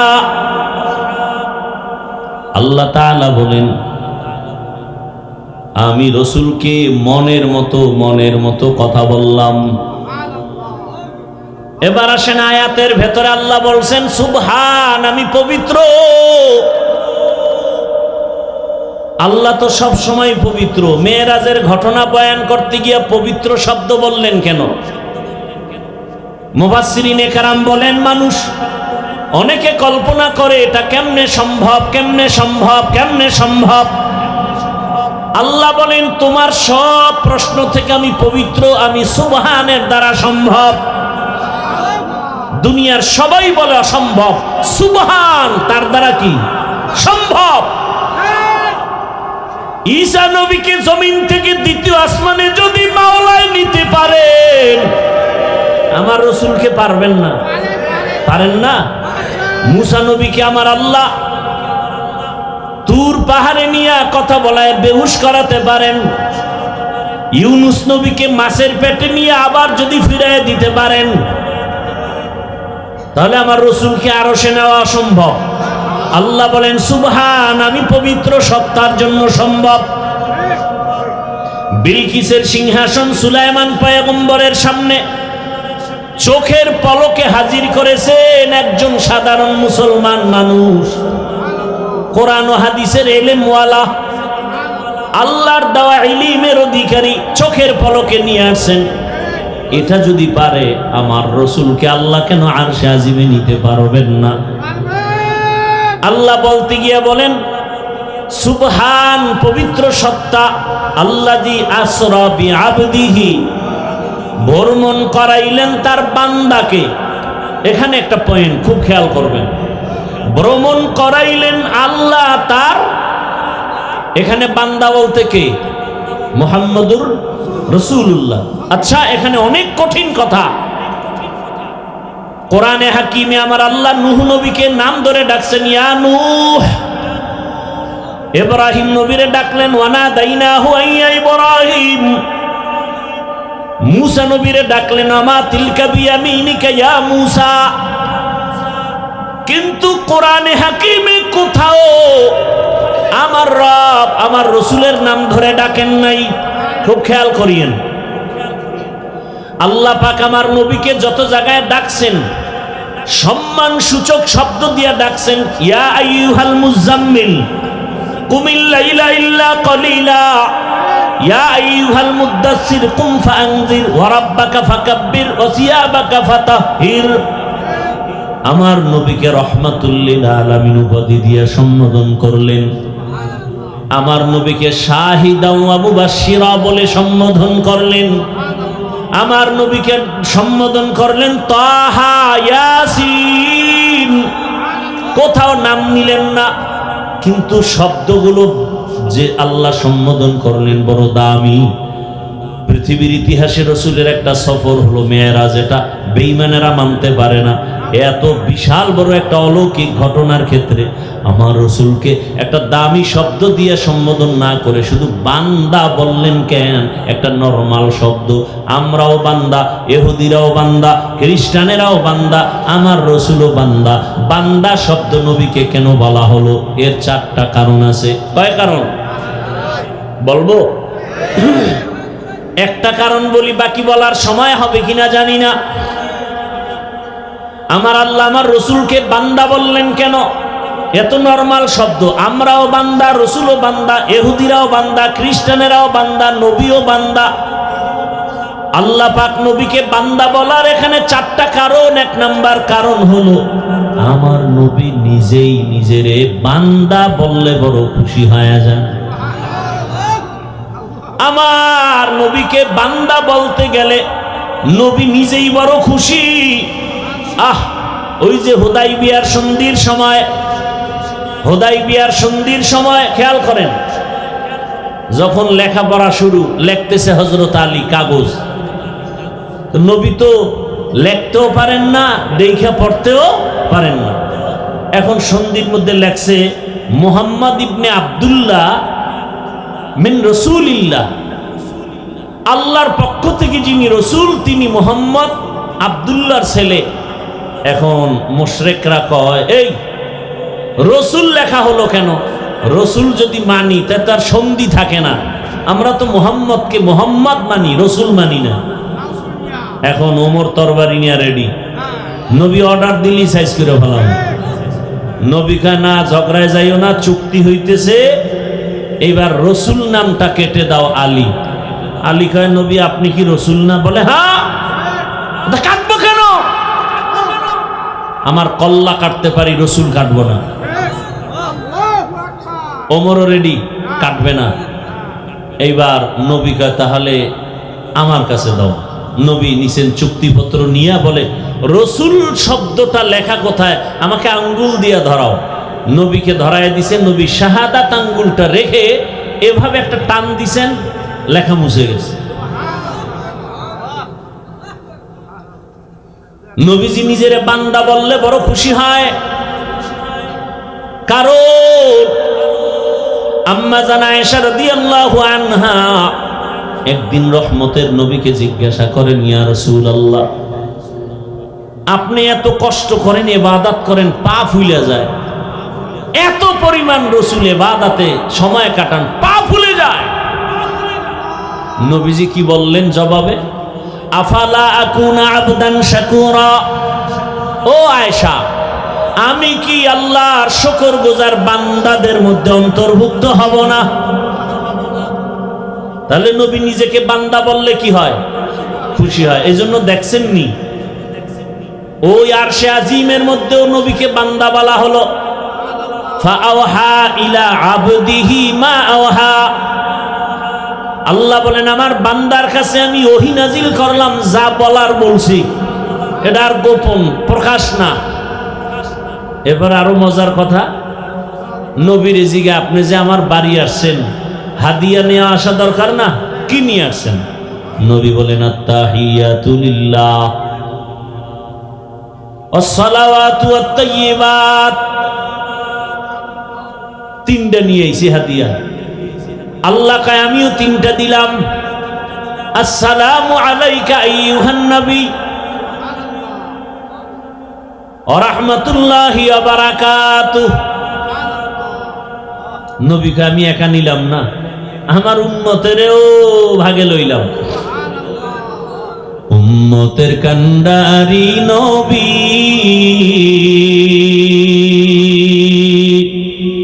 কাঁদছেন উম্মতের লাগি, এখনো কাঁদেন নবীজি শুয়ে মদিনার পানে। নবী বিনে কে তারাবে পুলসিরাত মিজানে, নবী বিনে কে তারাবে পুলসিরাত মিজানে। রহমতের নবী যখন বললেন আমার উম্মতেরও শামিল করি, আসসালামু আলাইনা কেন না কেন, ওয়া আলা ইবাদিল্লাহিস সালিহিন। এইবার আল্লাহ কয় এই ফেরেশতারা শুনছুনি এখানে আমার বন্ধু কি বলছে? কয় হ্যাঁ। তোরাও সাক্ষী দে। ফেরেশতারাও বলল আশহাদু আল্লা ইলাহা ইল্লাল্লাহু ওয়া আশহাদু আন্না মুহাম্মাদান। কারা কইছে এই কথা? ফেরেশতারা। খেয়াল করেন কিন্তু, আশহাদু আল্লা ইলাহা ইল্লাল্লাহু ওয়া আন্না মুহাম্মাদার রাসূলুল্লাহ, মুহাম্মাদান কইয়া ফেরেশতারা থেমে গেছে। মুহাম্মাদান আবদুহু ওয়া রাসূলুহু। এখন কয় আল্লাহ কয় ফেরেশতারা থামলা কেন? কয় কি বলবো? রাসূলুহু কয় না। কি বলবা? কয় আবদুহু বলো আগে, পরে রাসূলুহু। কারণ আমার হাবিব নিজেকে বান্দা বললে খুশি হয়, এজন্য আবদুহু আগে বলো, রাসূলুহু পরে। আমার বন্ধুরটা আগে আনো, আমারটা পরে নাও। আমার বন্ধু চায় বান্দা বলি, আর আমার থেকে দেওয়া রাসূল। বন্ধুরটা আগে লাগাও আবদুহু, পরে আমারটা লাগাও রাসূলু। নবীকে আল্লাহ বান্দা বলার কারণ আর একটা হলো। দ্বিতীয় কারণ, দুনিয়াতে আল্লাহ মানুষ বানাইছেন, বান্দার সাথে মালিকের সাথে একটা মোহাব্বতের মিলন মেলা আছে, একটা সূত্র আছে। কেন? আল্লাহ ইবাদতের জন্য। যারা ইবাদত করে তাদের বলে বান্দা, আব্দ। আর যার ইবাদত করে তিনি হলেন মাবুদ। আর কাজের নাম ইবাদত। দুনিয়াতে যত ইবাদত করনেওয়ালা বান্দা আছেন, এর মধ্যে শ্রেষ্ঠ ইবাদত করনেওয়ালা হলেন আমার নবী। আমার নবীর মতো ইবাদত করনেওয়ালা কেউ। কেমন ইবাদত করনেওয়ালা শোনাবো একটা ঘটনা, না ধৈর্য হারায় ফেলছেন? ও পর্দার আড়ালের আম্মা জানেরা, বোনেরা, একটু ভালো করে শুনেন। রহমতের নবী কত মায়ার নবী। আম্মা জান আয়েশা রাদিয়াল্লাহু আনহা নবীর ঘরে, নবী একদিন এশার নামাজ পড়ে ঘরে ঢুকলেন। আম্মা জান আয়েশা রাদিয়াল্লাহু আনহা বলেন, দুনিয়ার সব মানুষের একটা সূর্য সকালবেলা পূর্বাকাশে উদিত হয়, আর আমি আয়েশার একটা স্পেশাল সূর্য আছে, এশার নামাজের পরে আবার হুজরায় উদিত হয়। আমার মায়ার নবী আম্মা জান আয়েশা বলেন, আমি একদিন চিকন একটা সুই নিয়ে সেলাইয়ের কাজ করতেছি, হঠাৎ সুইটা পড়ে গেল, আগুন নাই, বাতি নিভে গেছে, তেল নাই, আমি সুইটা পাই না, অপেক্ষা করতেছি অন্ধকারে। হঠাৎ আমার সূর্য ঘরের মধ্যে চলে আসে। রহমতের নবী ঘরে আসা মাত্র আমার ঘরটা আলোকিত হয়ে গেছে। আমি সুইটা দেখি খুঁটির গোড়ায় পড়ে আছে। মায়ার নবী ঘরে আইসাই বলে, ও হুমায়রা, নাম কি? আয়েশা নাম কি? নবী মাজা কইরা মায়া কইরা ডাকছেন কি? হুমায়রা। কারণ আম্মা জান আয়েশা রাসূলের সাথে বিবাহ হয়েছে 6 বছর বয়সে, আর আম্মা জানের 9 বছর যখন বয়স রাসূলের ঘরে আসছেন। 18 বছর যখন বয়স তখন নবী চলে গেছেন। হিসাবটা বুঝে থাকলে বলেন, 6 বছরে বিবাহ হলো, 9 বছরে আম্মা জান নবীর ঘরে গেলেন, আর 18 বছর বয়সে রাসূল দুনিয়া থেকে চলে গেলেন। আম্মা জান রাসূলের ঘরে সংসার করলেন কতদিন? 9 বছর। কয় বছর? 9 বছর। আম্মা জান আয়েশা মাত্র 18 বছরের নারী, নবীর সোহবত পেলেন মাত্র 9 বছর। আম্মা জান বলেন, আমি 9 বছরে রাসূল থেকে কি পাইছি শুনো। ও পর্দার আড়ালের আম্মা জান আয়েশা রাদিয়াল্লাহু আনহা বলেন, আমি 9 বছর রাসূলের ঘরে থেকে আমি 2000-এর উপরে হাদিসের হাফেজা হয়ে গেছি। কোরআনের ভেতরে বড় তাফসীর করেনওয়ালা আম্মা জান আয়েশা। আম্মা জান বর্ণনা করেন আর বলেন, নবী আয়েশা ঘরে ডাক দিয়া বলেন, ও হুমায়রা, আমি তো খুশি। নবী মুস্কি হাইসা কয়, আজকের রাতের জন্য আমাকে একটু ছুটি দিবেননি? আমি আয়েশা পেরেশান হয়ে গেলাম, নবী আমার কাছে ছুটি চায়। তো ভাবছি বোধহয় কোনো বিবির ঘরে যাবেন। আমি মুস্কি হাসলাম, ইয়া রাসূলুল্লাহ, আপনি কোথাও যাবেন আর আমি না বলবো, এটা কেমনে হয়? কারণ আমার আব্বা আবু বকর আপনাকে জোর করে আমাকে দেন নাই। আপনার ঘরে আমি আয়েশা আসার পেছনে আমার আল্লাহর ইশারা। ইয়া রাসূলুল্লাহ, আপনাকে সময় দিব না মানে? আম্মা জান আয়েশা বলেন, আমি ভাবতেছি নবী বোধহয় কোথাও যাবেন, কিন্তু না, আমি শুয়ে পড়লাম আগের অভ্যাস অনুযায়ী। রহমতের নবীকে দেখি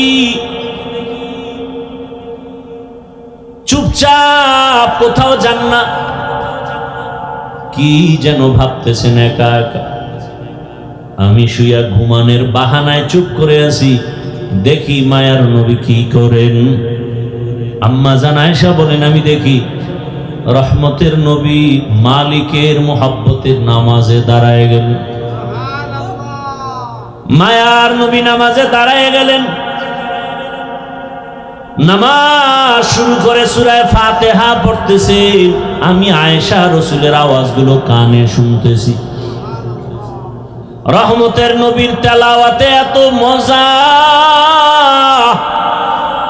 আমার ঘুম ভেঙ্গে আমি তাকায় আছি, রহমতের নবী তেলাওয়াত করে নামাজে। কিন্তু আমি আবার ভয় পেয়ে গেলাম। আমি জীবনে যতবার দেখছি রাসূল নামাজ আদায় করে, কিন্তু আজকে দেখি ভিন্ন। রহমতের নবী নামাজে অঝোর ধারায় কান্না করতেছেন, কান্না কান্না, দাড়ি ভিজে ভিজে চোখের পানি পড়ে। নবী তেলাওয়াত করে আর কাঁদেন। কোরআনে হাকিমের বড় সূরা সূরা বাকারা তেলাওয়াত শুরু করলেন। মনে করলাম অর্ধেক গিয়ে রুকুতে যাবেন, কিন্তু দেখি না, নবী কাঁদেন আর তেলাওয়াত করেন। করতে করতে পুরা সূরা বাকারা, এত বিশাল সূরাটা শেষ করে ফেললেন। ভাবলাম এবার নবী রুকুতে যাবেন, দেখি না, পরের সূরাটাও শুরু করলেন। নবী তেলাওয়াত করতেছেন আর কান্না করতেছেন। এরপরের সূরাটাও তেলাওয়াত করলেন। অঝোর ধারায় রাসূলের কান্না। আমি আয়েশা ভয় পেয়ে গেলাম, মনে হয় রহমতের নবী জীবনের শেষ নামাজ বুঝি আদায় করতেছে। এত কান্না। রহমতের নবী মাত্র প্রথম রাকাতে এতগুলো সূরা পড়িয়া দীর্ঘ সময়, রাত অনেক পার হয়ে গেল, নবী সবে মাত্র রুকুর মধ্যে গেলেন। ভাবলাম নবী রুকু তাড়াতাড়ি করবেন। নবীকে জীবনে আমি এত দেরি করতে দেখি না, এত দেরিতে রুকুতে গেলেন আর দেরি করলেন। ভাবলাম মনে হয় নবী উঠবেন না। অনেক সময় পার হয়ে গেল, কান্না তো বন্ধ নাই। এক পর্যায়ে রাসূল দাঁড়ায় গেলেন, রুকু থেকে দাঁড়াইয়া কান্না অবস্থায় আবার সিজদায় চলে গেলেন। মাত্র প্রথম রাকাতের প্রথম সিজদায় গিয়া নবী এত মায়ার কান্না শুরু করলেন। নবী মাথা উঠান না। আমি ভয় পেয়ে গেলাম নবীর জীবনের শেষ নামাজ নাকি। আমারও ভয়। রহমতের নবী প্রথম রাকাতের প্রথম সিজদায় পড়ে আছেন, কান্না। নবী মাথা উঠান না, উঠান না, উঠান না। হঠাৎ করে আমি আয়েশা কান সোজা করে শুনি মসজিদের হুজরার বাহিরে বেলালের কণ্ঠের আওয়াজ। বেলাল ডাক দেয় প্রতিদিন, আজও ডাক দিয়া কয়, ইয়া রাসূলুল্লাহ, আজ নামাজের ফজরের সময় কাছে, তাড়াতাড়ি প্রস্তুতি নেন ফজরের নামাজ আদায় করার জন্য। নবী এখনো প্রথম রাকাতের প্রথম সিজদায় পড়ে কান্না করেন, এখনো দ্বিতীয় সিজদা করেন নাই, দ্বিতীয় রাকাতও পড়া হয় নাই। রহমতের নবীর কান্না মনে হয় পুরা ঘর নামাজের জায়গা ভিজে গেল। রহমতের নবীকে আমি জিজ্ঞাসা করি, ইয়া রাসূলুল্লাহ, আপনি এত কাঁদেন, আপনার তো কোনো গুনাহ নাই, আপনাকে প্রায় দেখি আপনি কান্না করেন। আমার নবী বলেন, আয়েশা, আমার কলিজায় কত ব্যথা তুমি জানো না রে আয়েশা। রহমতের নবী বললেন, ইয়া রাসূলুল্লাহ, আপনার জীবনে তো বহু কষ্টের কথা শুনছি, এমন কোন কষ্ট আছে নাকি যে বারবার আপনার দিলের মধ্যে আঘাত করে? মায়ার নবী কান্না করে, আয়েশা, জীবনের কষ্টের কথা শেষ করা যাবে না রে আয়েশা। 3টা বছর পর্যন্ত আমার কওমের লোকেরা গৃহবন্দী করে রাখছে, পানি দেয় নাই, খানা দেয় নাই, গাছের পাতা চাবাইয়া চাবাইয়া পেটের ক্ষুধা নিবারণ করেছি, পেটে পাথর বেঁধেছি। ও আয়েশা, এত কষ্টের মাঝে আমার সব থেকে বেশি মনে পড়ে তায়েফের জমিনের পাথরের আঘাত। আমি যখন কালেমার দাওয়াত নিয়ে তায়েফের জমিনে চলে গেলাম, ওই তায়েফের বেঈমানেরা ছোট ছোট বাচ্চাদেরকে লেলিয়ে দিয়েছে। ওই তায়েফের ছোট ছোট বাচ্চাগুলো পাথর হাতের মধ্যে নিয়ে আমার শরীরে বসা পড়ে না, বাসি পড়ে না রে আয়েশা। ওই তায়েফের ময়দানের ছোট ছোট বাচ্চাগুলো এত জোরে জোরে পাথর মেরেছে, মনে হয় যেন পাথরের আঘাতে বৃষ্টির মতো আমার শরীর থেকে রক্ত পড়িয়া জুতা মোবারক আটকায় গেছে। আমার ওই কাফেরদের বাচ্চাদের পাথরের আঘাত আমার শরীর থেকে রক্ত পড়িয়া জুতা আটকায় গেছে, আমি সহ্য করতে পারি নাই। আসমান থেকে আমার আল্লাহ জিবরাইলের পাঠায়, কয়, যাও যাও। আমার মায়ার নবী কান্না করলে আমি আল্লাহ সহ্য করতে পারি না। জিবরাইল আমিন আসি আমাকে বলে, নবী আপনি কাঁদিয়েন না, আমার মাওলা সহ্য করতে পারেন না, আপনি এখন অর্ডার দেন তায়েফের জমিন উল্টায়া ধ্বংস করে ফেলি। মায়ার নবী বলে, ভাই জিবরাইল, ওদের মারিও না, ওরা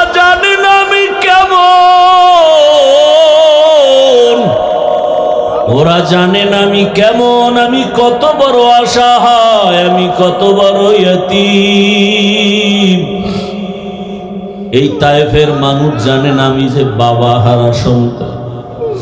আমি দুনিয়াতে আসি একবারও বাবা বলে ডাক দিতে পারি না। বাবার আদর থেকে আমি বঞ্চিত, মায়ের আদর থেকে আমি বঞ্চিত। ও জিবরাইল এদের মারিও না। ও আয়েশা, ওই তায়েফের কথা মনে পড়লে আমি আর সহ্য করতে পারি না রে আয়েশা। আমার শরীর থেকে কি পরিমাণ রক্ত জমিনে পড়ে গেছিল। আমি অসহায়, আমার বাবা নাই, আমার মা নাই, দাদাও চলে গেছে। এত কষ্টের জীবন আমার রব আমাকে এত আদর করেছেন। ওই মা হারা বাবা হারার ভেতর আমি আমার রবের ভুলি নাই। ও পর্দার আড়ালের মা বোনেরা, ও বৃদ্ধ বাবাজিরা, ও যুবক বাবারা, এই ময়দানে কত আল্লাহর বান্দা আছো, মা নাই, বাবাও নাই। আজকে মা হারা বাবা হারা সন্তানের কলিজায় কত আঘাত। এই মা বাবার চোখের পানি আর দোয়া ছাড়া মানুষ হওয়া সম্ভব না রে বাবা। ওই মায়ের চোখের পানি, বাবার চোখের পানি আর কষ্ট আজ আল্লাহ চেয়ারে বসাইছে।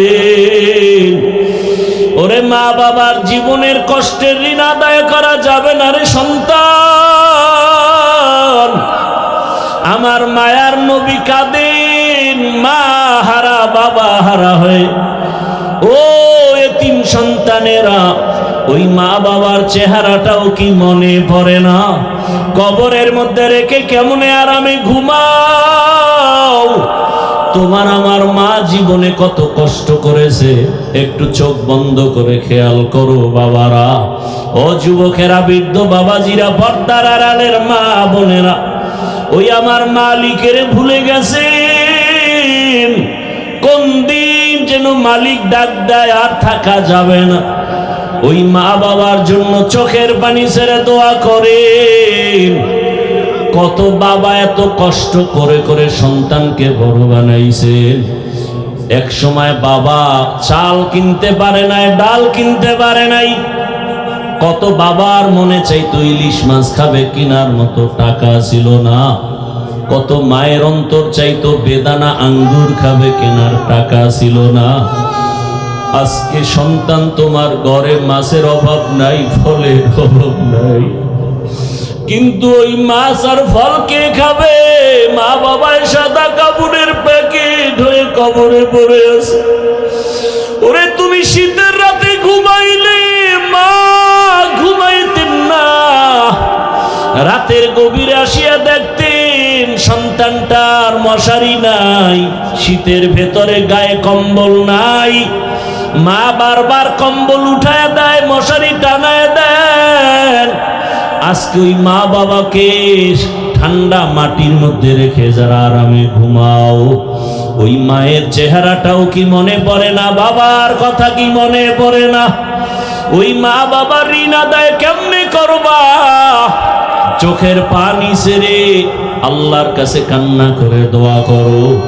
আর যার মা বাবা বেঁচে আছে, ও আমার যুবক বাবারা, দোয়া নিও। ওই মা বাবার দোয়া ছাড়া জীবনের সফলতার দরজা খুলবে না রে বাবা। ও আমার কলিজার যুবক, ওই মা বাবারে কষ্ট দিও না রে বাবা। যদি বাবাকে পাও, হাতটা ধইরা দোয়া নেওয়ার চেষ্টা করিও। এই রত্ন হারায় গেলে আর জীবনে পাওয়া যাবে না। ওই বাবারে পাইলে দোয়া নিও, জীবনের সফলতার দরজা খুলে যাবে।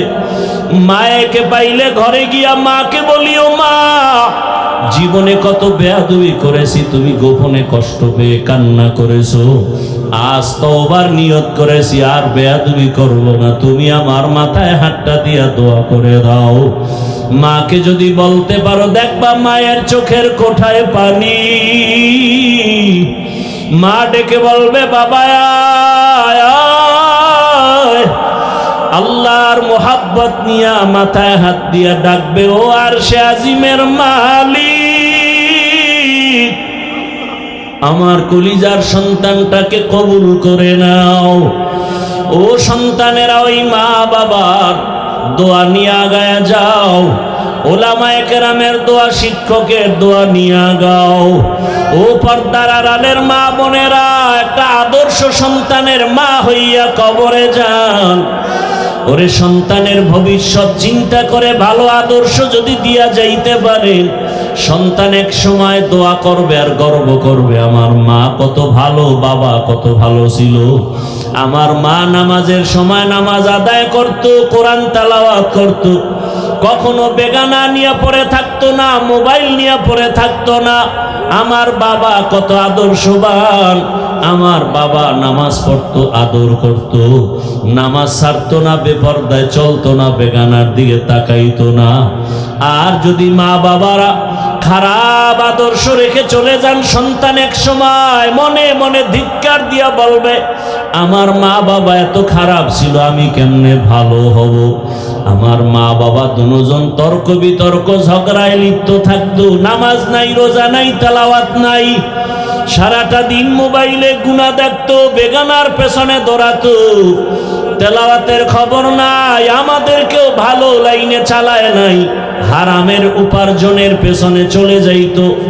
ধিক্কার জানাবে রে মা বাবা, এখনো সময় আছে, তওবা করেন, আল্লাহর কাছে মন খুলে দুফোঁটা চোখের পানি ছেড়ে বলেন, হে মালিক, জীবনে তো গুনাহ কম করি নাই, আজ থেকে গুনাহ করব না, নামাজ ছাড়ব না, বেপরদায় চলব না।